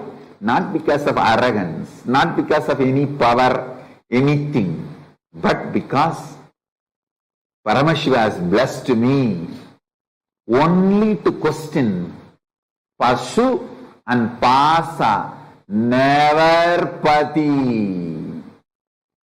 He has blessed me with the strength of never questioning the Pati. I question only Pasu and Pasa. Never doubt Pati. No question about Pati, Paramashiva. Listen, whoever catches this consciousness, you are Ajaya, are invincible. You are victorious forever. You are successful in everything you do. You are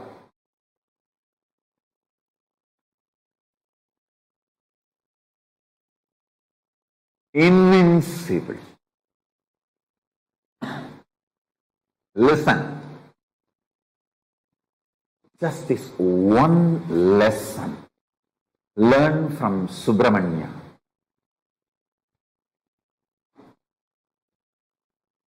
Question only Pasu and Pasa, individual, bound soul and bondage.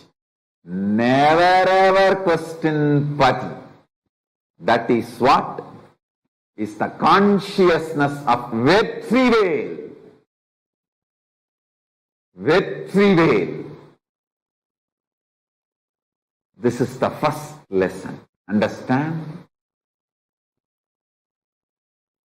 Manifesting Subramanya's being in you. Decide forever, I will never question my Guru. That's what exactly I told Paramashiva. Actually, with Paramashiva, I relate more as Guru. Because the most intimate experience I had with Paramashiva is when he came as Arunagiri Yogeshwara. That's the ultimate, intimate experience I had. So even now when I remember Paramashiva, I remember only as Arunagiri Yogeshwara. I said, I will never question my Guru. That is sealed. The Satya of my Guru and Satya of my Guru. Reality of my Guru, possibility of my Guru. No question about it.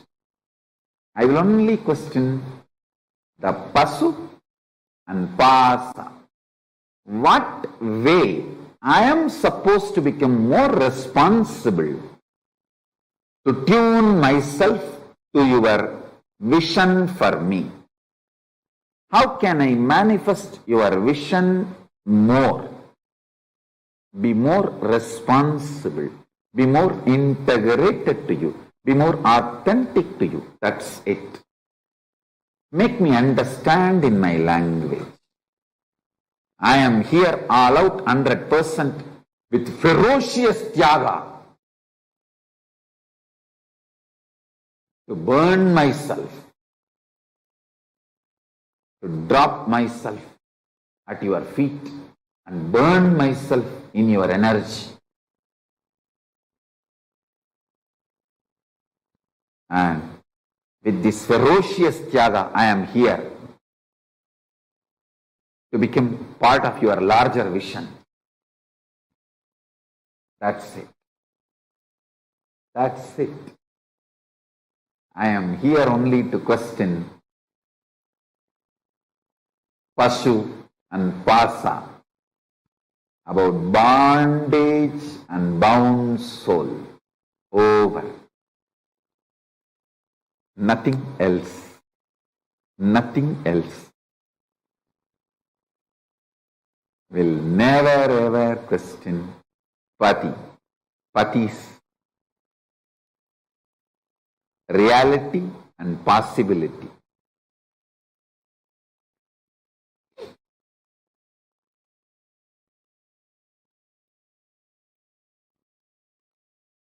Just understand this one thing, you will be liberated. From where you start matters. From where you start matters. And how you start matters. Today just sit with this one cognition. List down at least 25 times when you questioned the Pati, Paramashiva, and destroyed your life. List at least 25 incidents when you questioned the Guru and destroyed your life. Pen down 25 times you did that and bring yourself to completion, to this one powerful cognition. No question of questioning Guru. Question only Pasu and Pasa, never Pati. Iron out your whole inner space today with this one powerful cognition. Come to the Subramanya consciousness.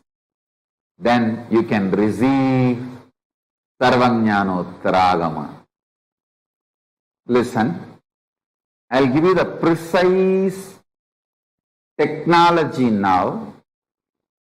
Sit and pen down 25 incidents in your life when you flared up, you questioned Paramashiva, Guru, you questioned the Pati.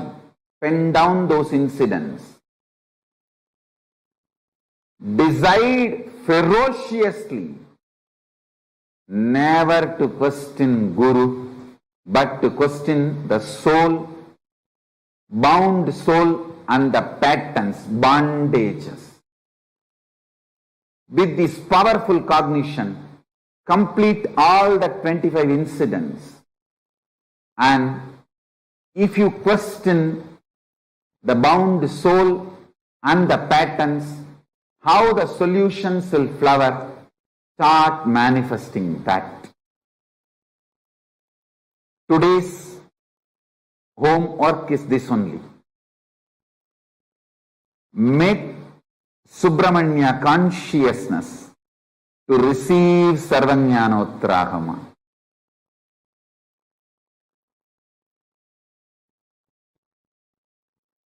Just make yourself as simple as Subramanya. You will manifest it. You will manifest Paramashiva. Whatever Paramashiva gave it to Subramanya, you will receive that.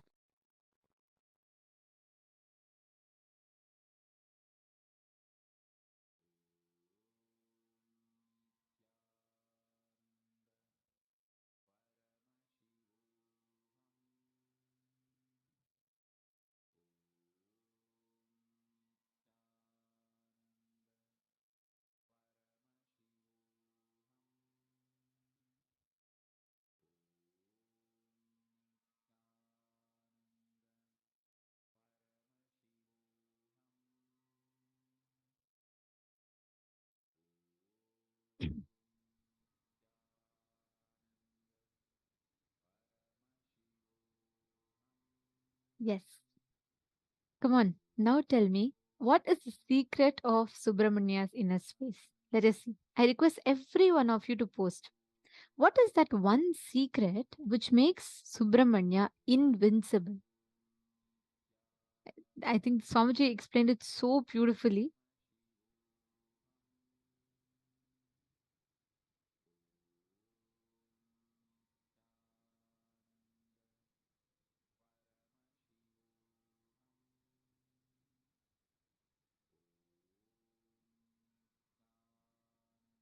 Okay, my Priyatma Surupini has posted never question the pati.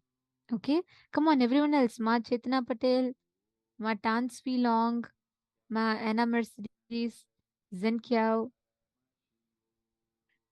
Okay, Ma Diana's Pilaf never question the Guru. Okay.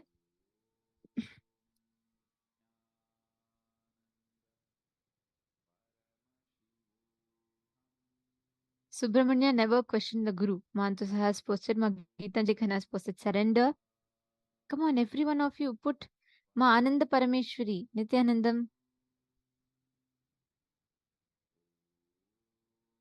External decisions do not affect the outcome. Ma Diana's pillow has posted. All right, very nice.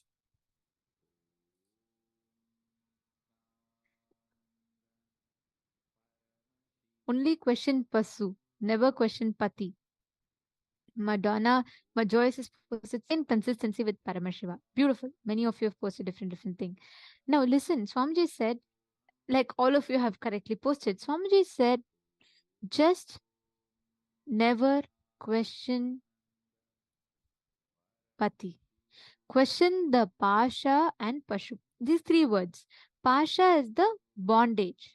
Pashu is the bound soul. Pati is Paramashiva. Never question the bound, never question Pati, question the bound soul and the bondage, the Pashu and Pasha. If you question the Pati, you lose life. You literally lose the essence of what life is because you don't allow yourself to have the experience of what life is. Never question the Pati. Always question the Pashu and Pasha, the bound soul and bondage. Just this one secret, right? This one secret makes Subramanya who he is. This one secret makes Subramanya powerful. It makes Subramanya manifest his inner space, Ajaya, invincible. Today, all of you are going to be receiving this as the very initiation. Wherever you question the Pashu and Pasha, you have one conquered life at that point. Wherever you question Pati, you have lost the opportunity. Swamiji gave a very important, a very beautiful analogy. The same hot water, the boiling water, when you put a hard potato, it becomes soft into the boiling water. When you put a soft, brittle egg, it becomes hard in a boiling water. Are you going to be a soft potato, a couch potato, or are you going to be an enlightenment egg? Understand, the same hard boiling water, even a hard potato will become very soft. It does not determine on the situation. Same situation. You can choose to be powerless. You can choose to give up in life. You can choose to leave things. You can just say, okay, that's all, I can't do it. That's all done. I'm done. Or you can choose to complete. You can choose to deal the whole thing from the space of completion. The choice lays in your hands. Are you going to allow this powerlessness to take over you? Or are you going to allow yourself to choose the powerfulness and stand with strength and courage like Subramanya? That is what is the meaning of Ajaya, Ajayatva. Ajayatva is nothing but you manifesting that space of invincibility. See, this is one key This is one key ingredient, component of Subramania's inner space, which we can very easily manifest. And if we manifest, we can experience that same intensity, that same courage, that same valor strength in our lives. So many times you all see, right? Okay, there's some issues happening in life. There's so many conflicts and situations. How do I deal with it? Ask yourself that question. How do you deal with it? You stop questioning the pati. Many times, Swamiji tells, and when you just listen to what Swamiji tells, he gives you that experience. I always share this one experience, and if anyone has already heard it, enjoy it one more time. All those who have not heard it, you'll all surely enjoy this. I have experientially learned what it means to never question the pati.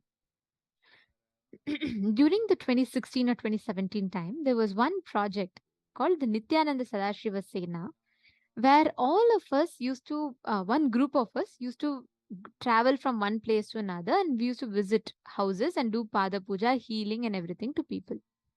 And at that time, one group of us had been to Chennai, uh, it, and we were all doing these house visits and all of that.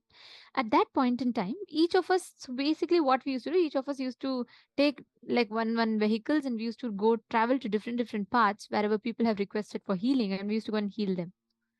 Swamiji only told us one thing: wherever you are going, keep an Atmamurti always with you and go. Right? Swamiji's form, Atmamurti. So all of us had Atmamurti in our cars, of course, but what we started doing was, as time passed by, we thought, okay, we're just going to a nearby shop and coming back, and it's fine. Like, it used to be there, but we used to not make sure. It was not that consciously we didn't keep it, but we all became casual with it. We thought, okay, if it's there or not, it's okay. It somehow just slips my mind. But there was one car, I mean, one team, like two people in particular, who used to always, like almost always, make sure that there's an Atmamurti in the car. Even if they're washing the car, they'll not remove the Atmamurti. They used to be like really so particular about it. They'll not leave even for a small test drive outside in the road. They'll keep Atmamurti and go. They used to always do this, okay? And it so happened that one team, around 7 people, went in the car, and they went to attend to one of the devotees' house. So they went, they finished the healing and everything, and they came back. When they were coming back, it was a slope, it was a downhill, and they were coming back in quite an high speed, and their car lost the brake controls, the brake wires. So the brake wires stopped working in the car. And there's a big truck standing here, and this car is speeding. 7 of our sannyasis inside the car. The car came straight and rammed into the truck, like completely. The whole front part of the car was completely like just crumbled into pieces. The car rammed into the truck straight, and it was literally crushed. So imagine the status, right? And in just 5-10 minutes, the person is calling from the car, and she's literally saying, "Ma, we have been into an accident." And we are little shocked and surprised, because this person, instead of crying or in shock, she is like laughing. She is like amazed. She then said, the whole car is completely crumbled in the front. It rammed into the truck. The glass is broken. Airbag didn't work. Everything went wrong. But just one thing saved them. Not a single one of them got even a scratch, not even a bruise, not even a mark that they've been through such a terrific accident. Not one person got affected. And she shared beautifully how the moment when car was just ramming into the truck, right? Suddenly from behind the seat, Swamiji's Atmamurti just flew to the front, and that broke into 7 pieces. There were exactly 7 people in the car, and the Atmamurti broke into 7 pieces. All the glass pieces fell on Swamiji's padukas, as if it was like some magnet that took up the whole thing onto itself. And mind you, there were no airbags, but the driver or the person in the front seat had zero impact. They did not have anything happening to them. Not even a scratch, not even a bruise on them, not even a swelling. The Atma Murti broke exactly into 7 pieces. Don't think it's a coincidence.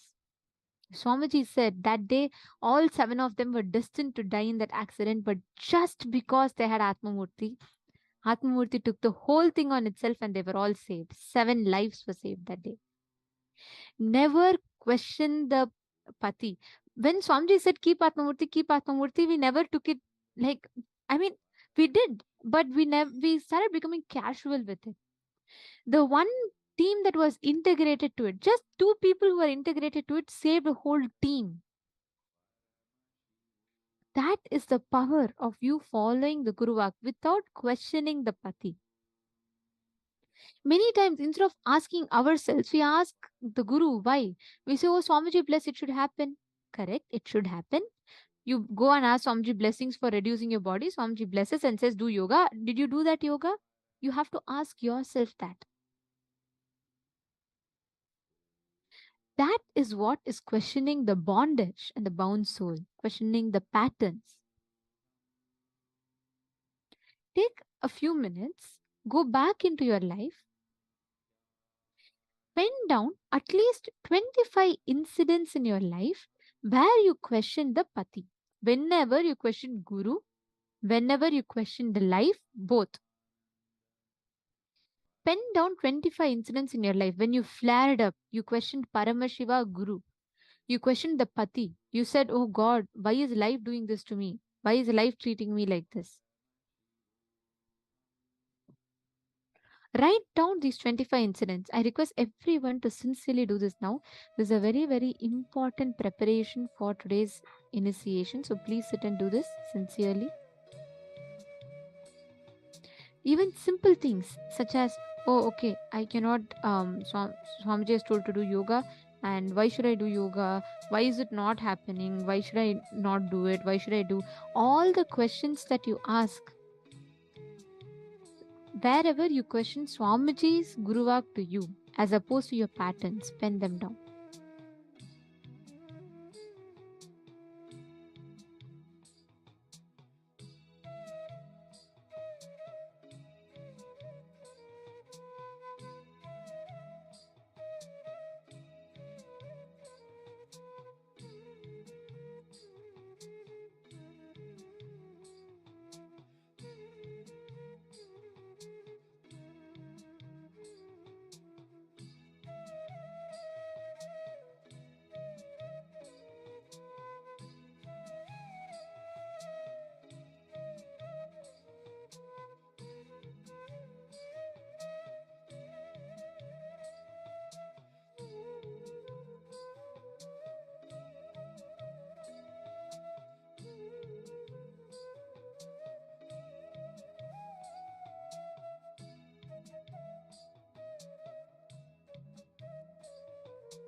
Just relax.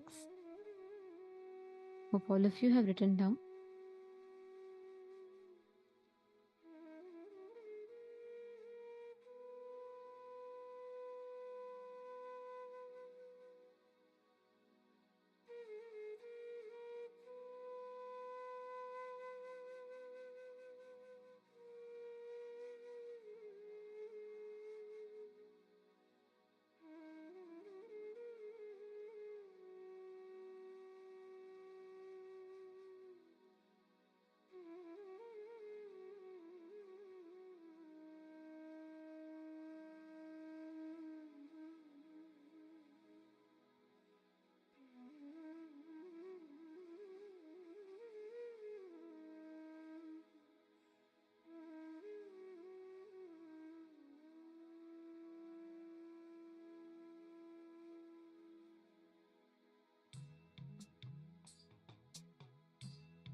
Yes.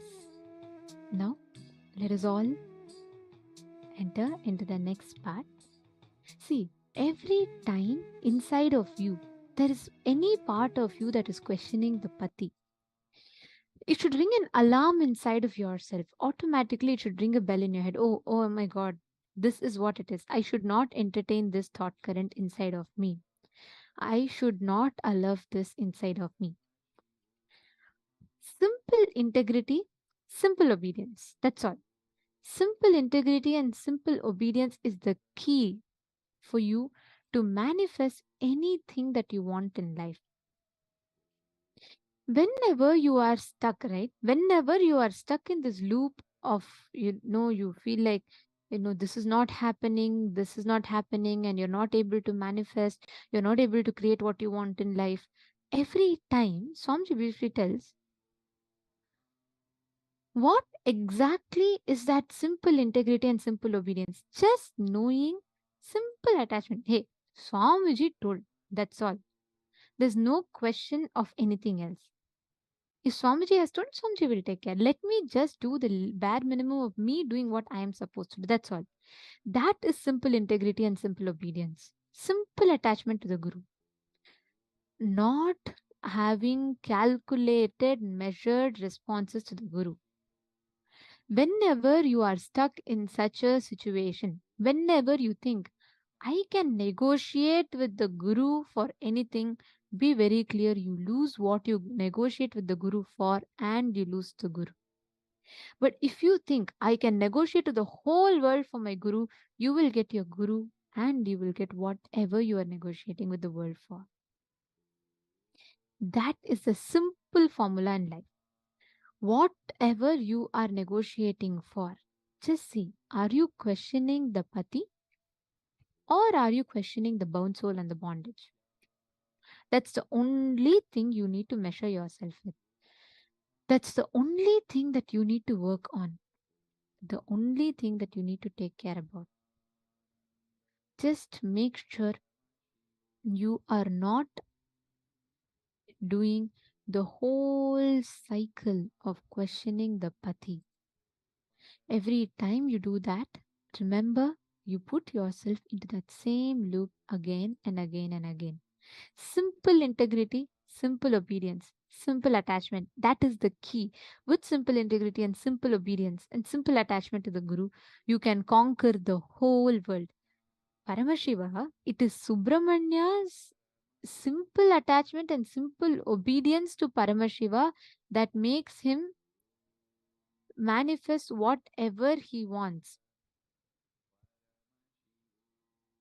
Every time, whenever Paramashiva tested Subramanya in different situations, each time Subramanya stood up and he said, no, I will not question Paramashiva. I know whatever he says for me is for my own good. I will not question. Understand that is the essence of life. And now we are going to be learning about that simple integrity and simple attachment.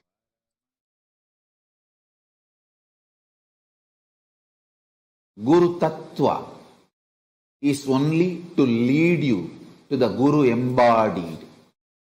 Vedanta principles great philosophies, Guru Tattvas, practice, everything is only just to reach you to the embodied Guru. Only embodied Guru can give you enlightenment. No Tattva principle can give you enlightenment directly. Even an incarnation like me, I needed an embodied Guru directly. Paramashiva has to come as Arunagiri Yogishwara, embodied form, and has to liberate me. Understand? Arunagiri Yogishwara manifesting in my life as embodied form is a great statement given to the world. Embodied Guru is mandatory even for incarnations. Understand? All the teachings, essence, Guru Tattva is to inspire you, to reach you to the embodied Guru. Once you reach the embodied Guru, Guru Gita is the only book where he talks to her about him.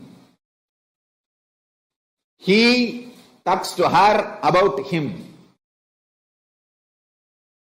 Paramashiva talks to Parashakti about Guru.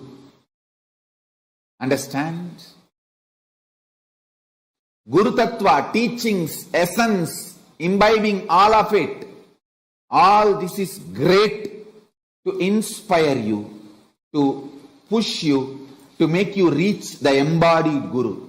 Once you reach the embodied Guru, once you recognize him, once you understand him, whole life is simple.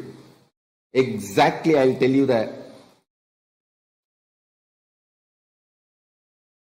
essence of teachings I learnt from my Guru, Arunagiri Yogishwara.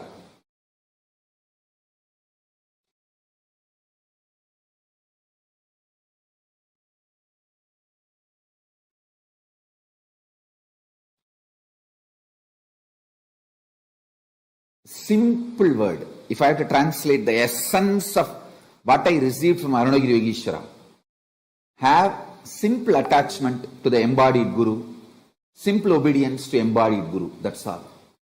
That simple attachment will become beautifully initial level love, then next level love, then it will become pure prema bhakti, then it will become atma bhakti, then it will become oneness and enlightenment. Simple obedience will start the dialogue, then the instructions, teachings will be given, then solutions will be given, then initiation will happen, then process will happen, then powers will be transmitted, then oneness will manifest, enlightenment is achieved. Simple attachment, simple obedience, that's all.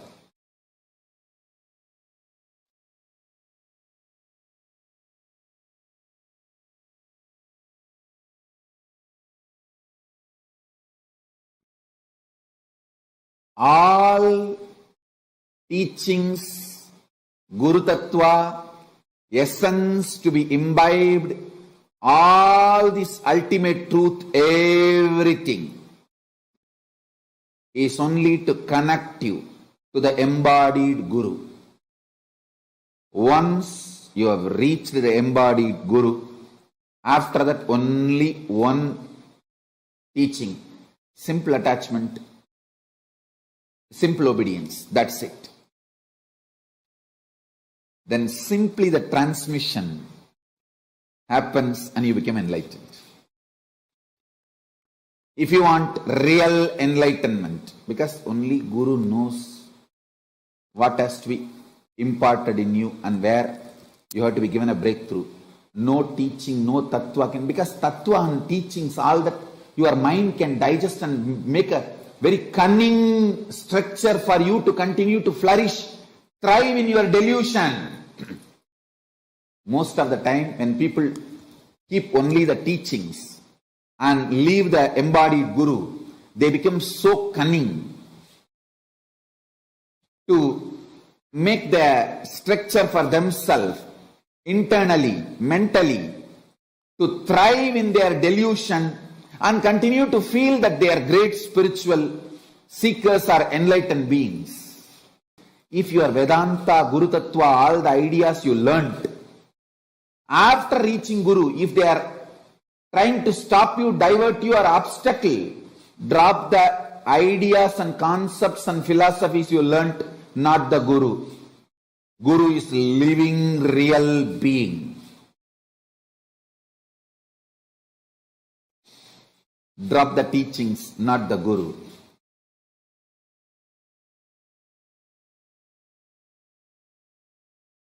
Living real being is the only one who can transmit the Shaktipada, power manifestation, and give you enlightenment. If you are a real seeker, seeking real enlightenment, simple attachment, simple obedience to the Guru, that's it. Embodied Guru, that's it. And anything else comes in between you and your embodied Guru, drop all of it. Do tyaga of everything else. Simple attachment, simple obedience is the only truth. Do tyaga of everything else other than this one. That's the essence of what I received from my Guru Arunagiri Yogeshwara. This is a big statement Paramashiva is giving. Hey, when I incarnate, I assume the body of the Guru, I become embodied Guru and initiate myself and get enlightened. This is a statement he is making to the world. Embodied Guru is the essence of all Guru Tattva ideas, philosophies, principles. Only embodied Guru can give you enlightenment and make you manifest the next higher level consciousness. Only embodied Guru can give you the breakthrough. Without embodied Guru, with just a philosophy, you only become more cunning. And you create your own structure and justify your delusion. All just philosophy, principle, teachings, ideas, concepts without embodied living Guru only makes you more deluded, and your delusion becomes justified delusion. When you learn to justify your delusion, you become arrogant and absolutely nothing good can happen to you. Doomed.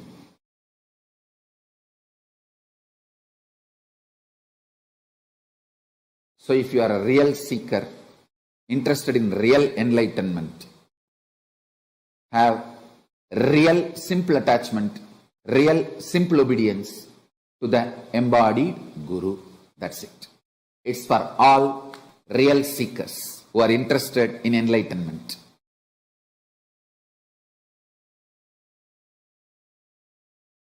Especially if you are my disciple, you have a special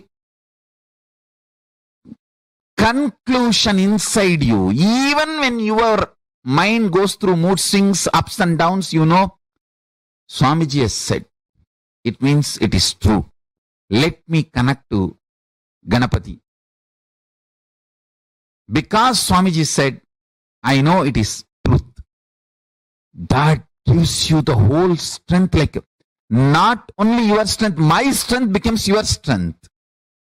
That is the power of integrity to Guru. Understand? Whenever you declare your integrity to Guru, all the strength of the Guru becomes your strength.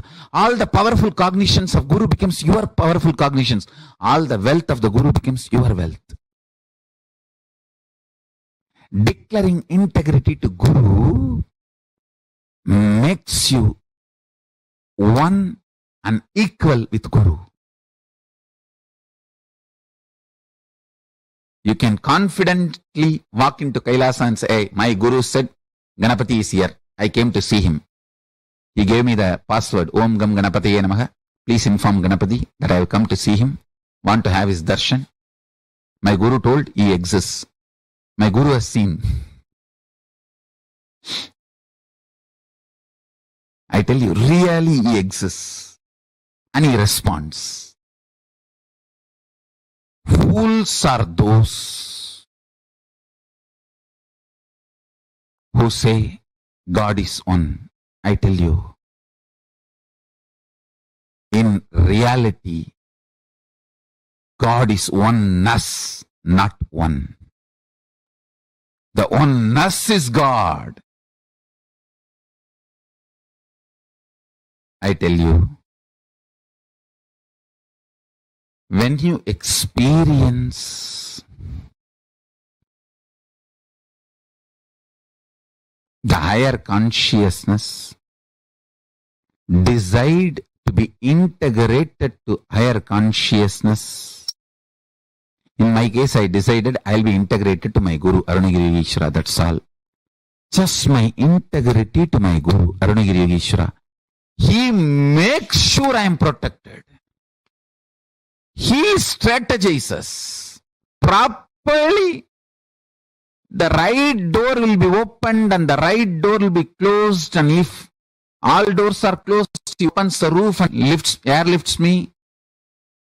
He does what needs to be done. He protects. All I know is simple attachment to my Guru and simple obedience.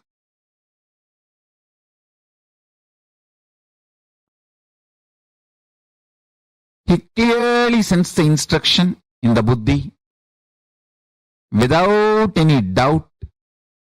He just clearly speaks, clearly manifests. I tell you,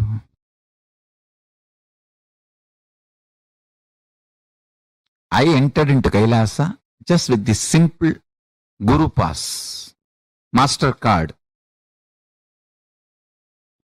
My Guru Arunagiri Yogeshwara told me Paramashiva exists, and he has given me this mantra. Please allow me to see Paramashiva. That's all. The doors of Kailasa opened and I saw Paramashiva was there. When I saw, I realized my Guru only is Paramashiva. There is no other surprise. Paramashiva came as Guru and gave me the initiation and password and mastercard and showed me. That's it. He has to come as a Guru because he need to talk to me in the language I understand, and he need to give me the confidence in the form I can connect with. So he assumed the form of my Guru, Arunagiri Yogeshwara, and initiation. That's it. One powerful cognition. Master is master card. Master is master key. Simple integrity to Guru's words. My Guru has said Ganesha exists. He is alive. He exists. Ganesha is there. He is there. Let me connect with him.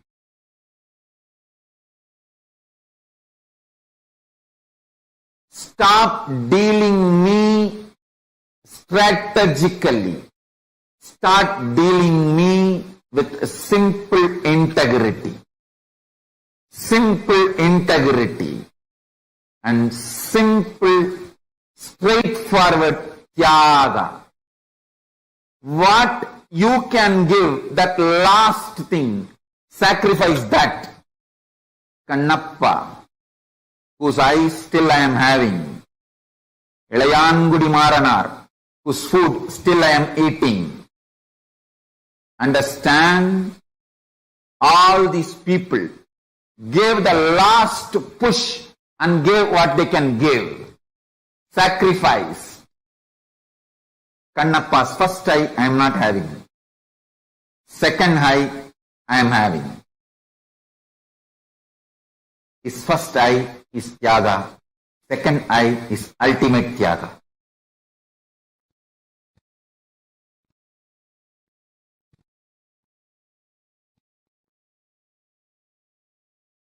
when Ilayangudi Maranar and his wife cooked food for me, they tied cloth on their nose because they did not eat for 3 days. If they smell the food, their mouth may give saliva, so food will be dirtied because mentally they wanted to eat. Uchishta. So they tied the cloth and cooked for me. That tyaga, still I am enjoying. Understand? The relationship between you and me is absolute tyaga based. You give your ultimate, I give my ultimate. It is not strategic. It is tyaga, undeniable tyaga. I don't care who gives what. Is it the last thing he is giving? That is what I care. Millions of people give food. I don't eat. Ilayangudi Maranar, the last seed rice he had, he cooked and gave. That is the last he has. That decision, that will persistence, that tyaga is what I am enjoying. And I showered myself for him, on him forever.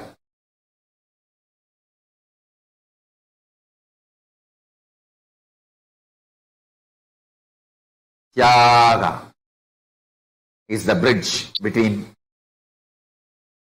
guru and disciple, not any other strategy. Fifth, simple one-liner, simple attachment, simple obedience. That's it.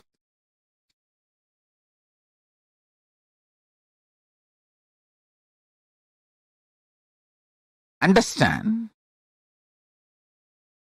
Sankhya, multi-dimensional logic of your inner space, you need to understand. When you declare simple integrity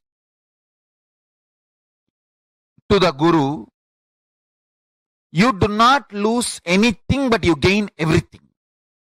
The benefits you will get by declaring your simple integrity. Simple integrity. Why I use the word simple integrity? No, you don't need to give money. You don't need to even do anything special, separate. It is just conscious declaration. I allow Paramashiva, the ultimate power of the cosmos, to manifest in me as he manifested as my Guru. Sankhya of declaring your integrity, multi-dimensional logic of declaring your integrity. I will reveal it to you. See, the conscious decision, conscious declaration gives Paramashiva to enter into you. Your individual identity is borderline by your decision of your idea of freedom. If you consciously declare, I declare my integrity to Paramashiva component in Swamiji, in my Guru. If you declare even that much, that's enough. See, now I have given a very insured declaration.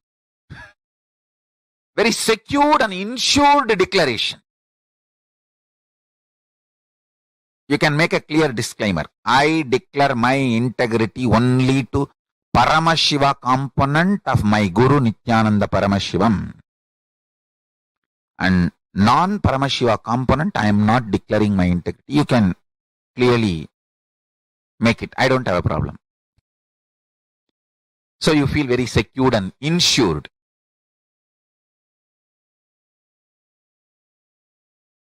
Understand?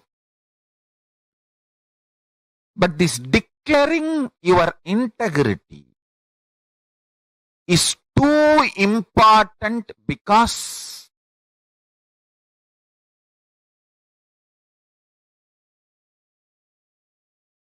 this is the Sankhya multidimensional logic of consciousness. Only then consciousness can enter into your being and awaken you. This Navaratri, let us make as many people as possible declare their simple integrity to Paramashiva and celebrate themselves as consciousness. Celebrate themselves because they are consciousness, not because of their money, their power, their positions, their social power, political power, or anything, their beauty, age, health. Celebrating themselves because they are consciousness.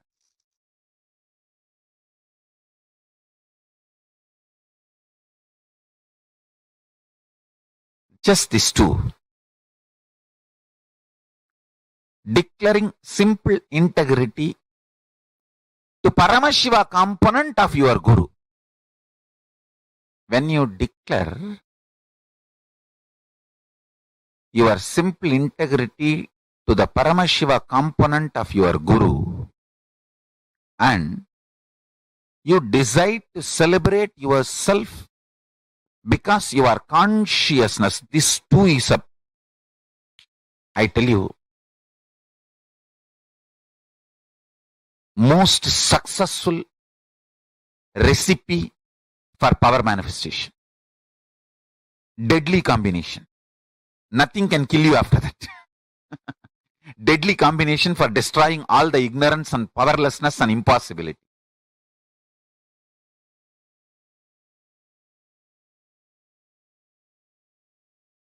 Listen carefully. The vibrant presence of Paramashiva, called Parashakti. Understand? The vibrant presence of Paramashiva, called Parashakti,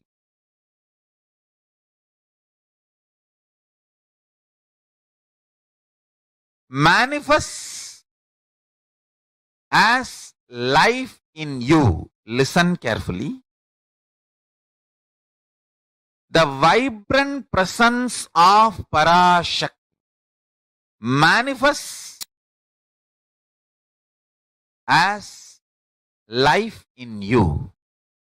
Vibrant presence of Paramashiva manifests in you as Parashakti, as your life, even beyond your SDHD, as long as you have simple integrity with your Guru. Listen carefully.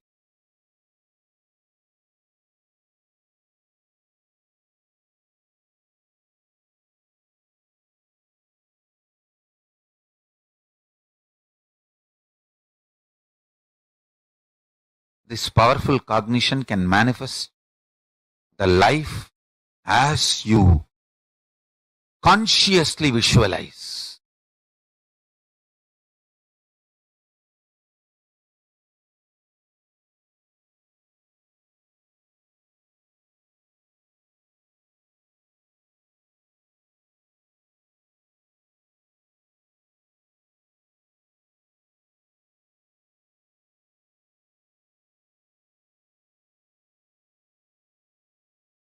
Listen intensely.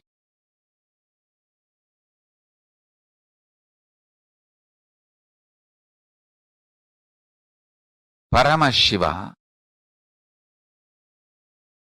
his presence is Parashakti.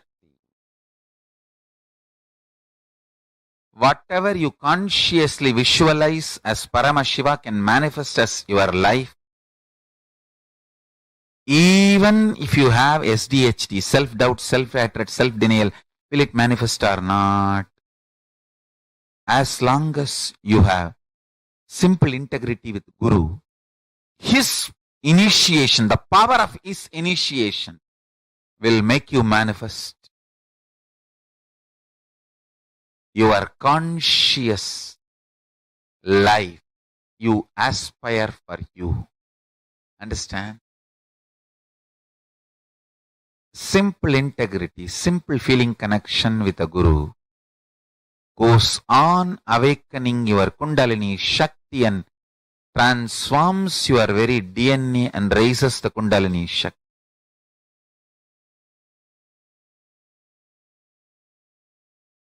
More and more power.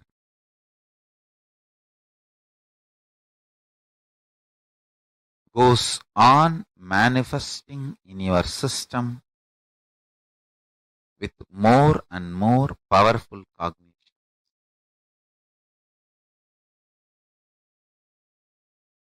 The amount of time you spent to build each powerful cognition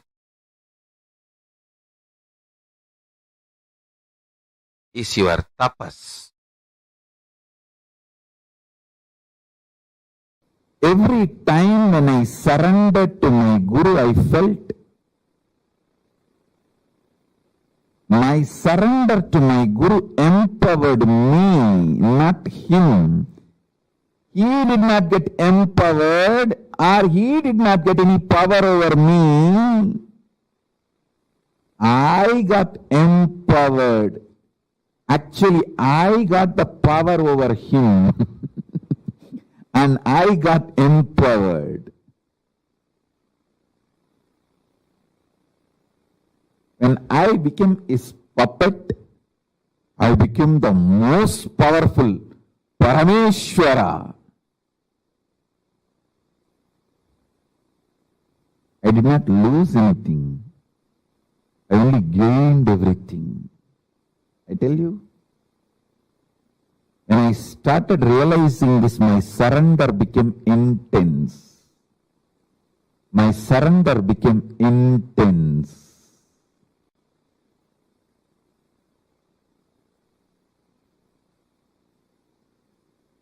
If you realize your surrender empowers you, I tell you,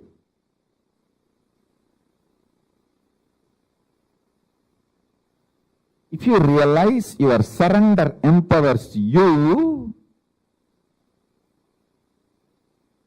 your surrender gets more and more intense. And the higher realities opens for you.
Is such an important truth to all of us. One of the most important things for us to understand.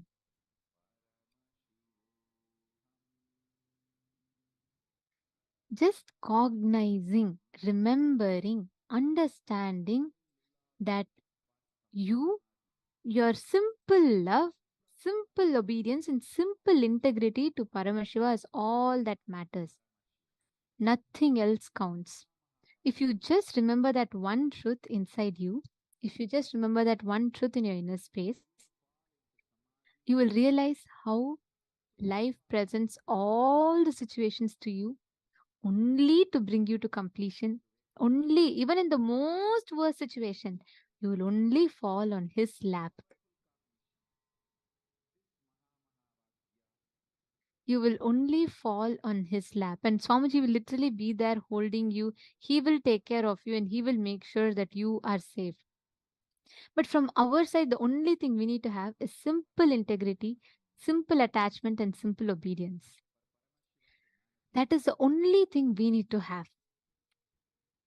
What do each of you understand as simple integrity and simple obedience?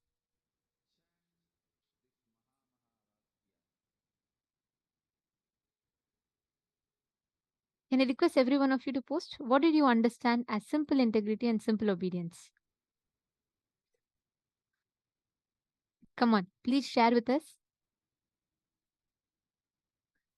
Questioning life and is questioning Guru one and the same? Priyatma Surupini, I think you have asked some time back. Yes. Understand what self-doubt turns into doubt on life. Doubt on life is nothing but doubt on Guru.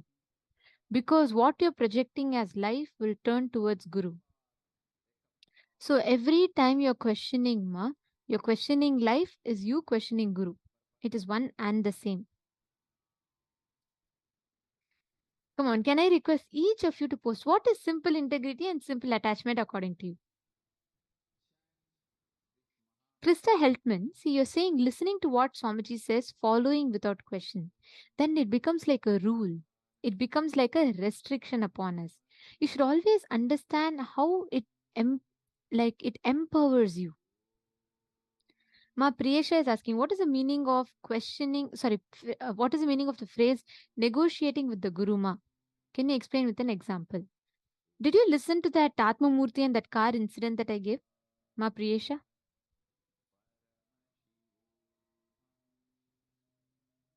Understand that in that example, the group that did not make sure that the Atma Murti is kept, say, for anything when you negotiate, when you say, Swamiji is saying, do yoga, you go and ask Swamiji for healing. Swamiji says, okay, do yoga.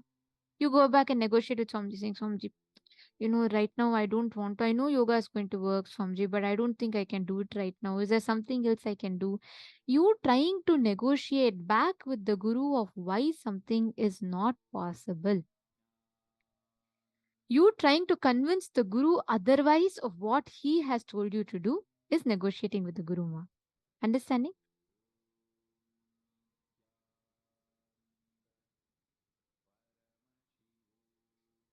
Are all of you catching it? Can I request every one of you to post what do you understand as that?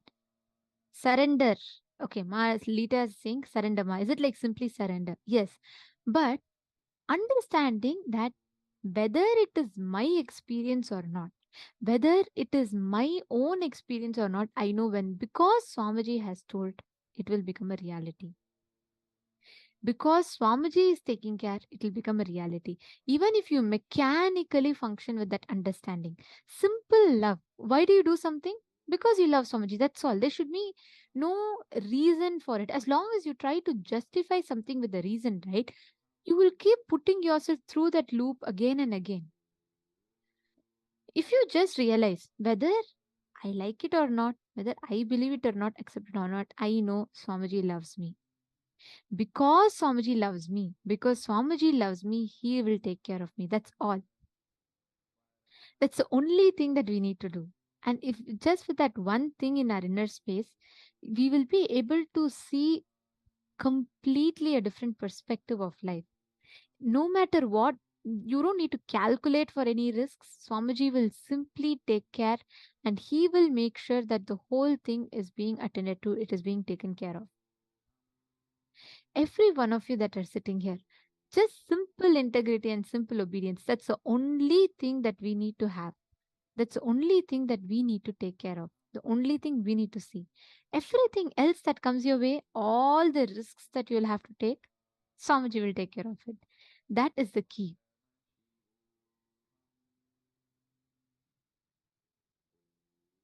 See, there's a very beautiful story from Adi Shankaracharya's life. He goes to Adi Shankaracharya is he's going around begging for food, and one old woman who has nothing in her house at all. She literally has nothing in her house. And Adi Shankaracharya goes begging, and when she sees that a young sannyasi is begging, she goes and she finds out if something is there. She tells Adi Shankaracharya, see, first I don't have anything. Adi Shankaracharya says, no, whatever you have, you give me. Without the second question, she just goes and searches something. There should be something, right? She just looks for it. She sees that there is one amlaki, gooseberry. She takes that and she gives that to Adi Shankaracharya. And just with that one thing she gives, Adi Shankaracharya takes that one gooseberry, he sings the whole Kanakadhara stotram, and he just showers. The Kanakadhara stotram is basically stotram singing on Devi Lakshmi. He sings that whole stotram, and Devi showers that showers that woman with golden gooseberries. And it says suddenly her house literally becomes, everything becomes gold. She did not do any calculated measure. She didn't say anything like that. She just did from her side. What is it that she can do from her side? She took that one step. Immediately, immediately Lakshmi showers her with what she wants. When you take the step of what you can do from your side, with simple integrity, just knowing, hey, Swamiji told I can manifest powers. Then no question of entertaining my self-doubt. Let me sit and manifest powers. That simple integrity and that simple obedience, that is what is called simple integrity. Not waiting for your logic to convince you, and not waiting for you to convince your logic. You doing the moment Swamiji tells something. If Swamiji says next 21 days, do Nirahara, just doing that Nirahara. But not from the context. See, many times you should not do it like a rule. You should do it with the understanding that just because Swamiji told, let me do it. It should be inspiration. If it becomes rule, you will just follow the letter but forget the spirit. It will only become a suffocation on you. You will not be able to identify what exactly is the context of it or the benefits of it, the experience of it. You just need to understand Swamiji told. Just because Swamiji told, let me do it. That's all. Understanding? Now let's all do a very beautiful round of power manifestation. This is a very beautiful power that Swamiji has given. Just by connecting to a person, just by listening to the name of a person, you will be able to describe the details of that person. It's Sarvajñat. Basically, what you will do is just ask. You all can partner amongst yourselves here. Ma Antusaha can partner with Ma Chetna Patel. Each of you partner up with yourself. Just for this round of power manifestation, the focus mode will be removed. You all can partner up with yourselves here and ask. One of your partners can ask the question to you. Okay. And you are going to be like, for example, let's say Ma Antusaha gives a name to Ma Chetna Patel. Ma Chetna, you're going to be scanning and describing the appearance of that person. Who is that person? How is that person related to Ma Antusaha? And what is that person known for? Like, is she related? Like, is she a relative, just a friend? Scan all of this and you're going to be identifying. Okay. Yamuke Vamshi. Nithyanandam, Yamuke Vamshi, are you here for the first time?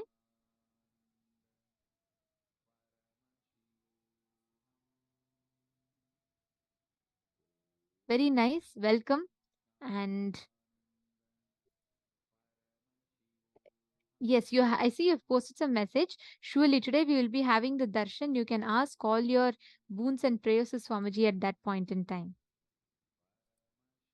All right. So let us all now enter into the power manifestation. I request every one of you connect to your partner and have them ask you any name that they want. You're going to be scanning and identifying who's that person, what they do,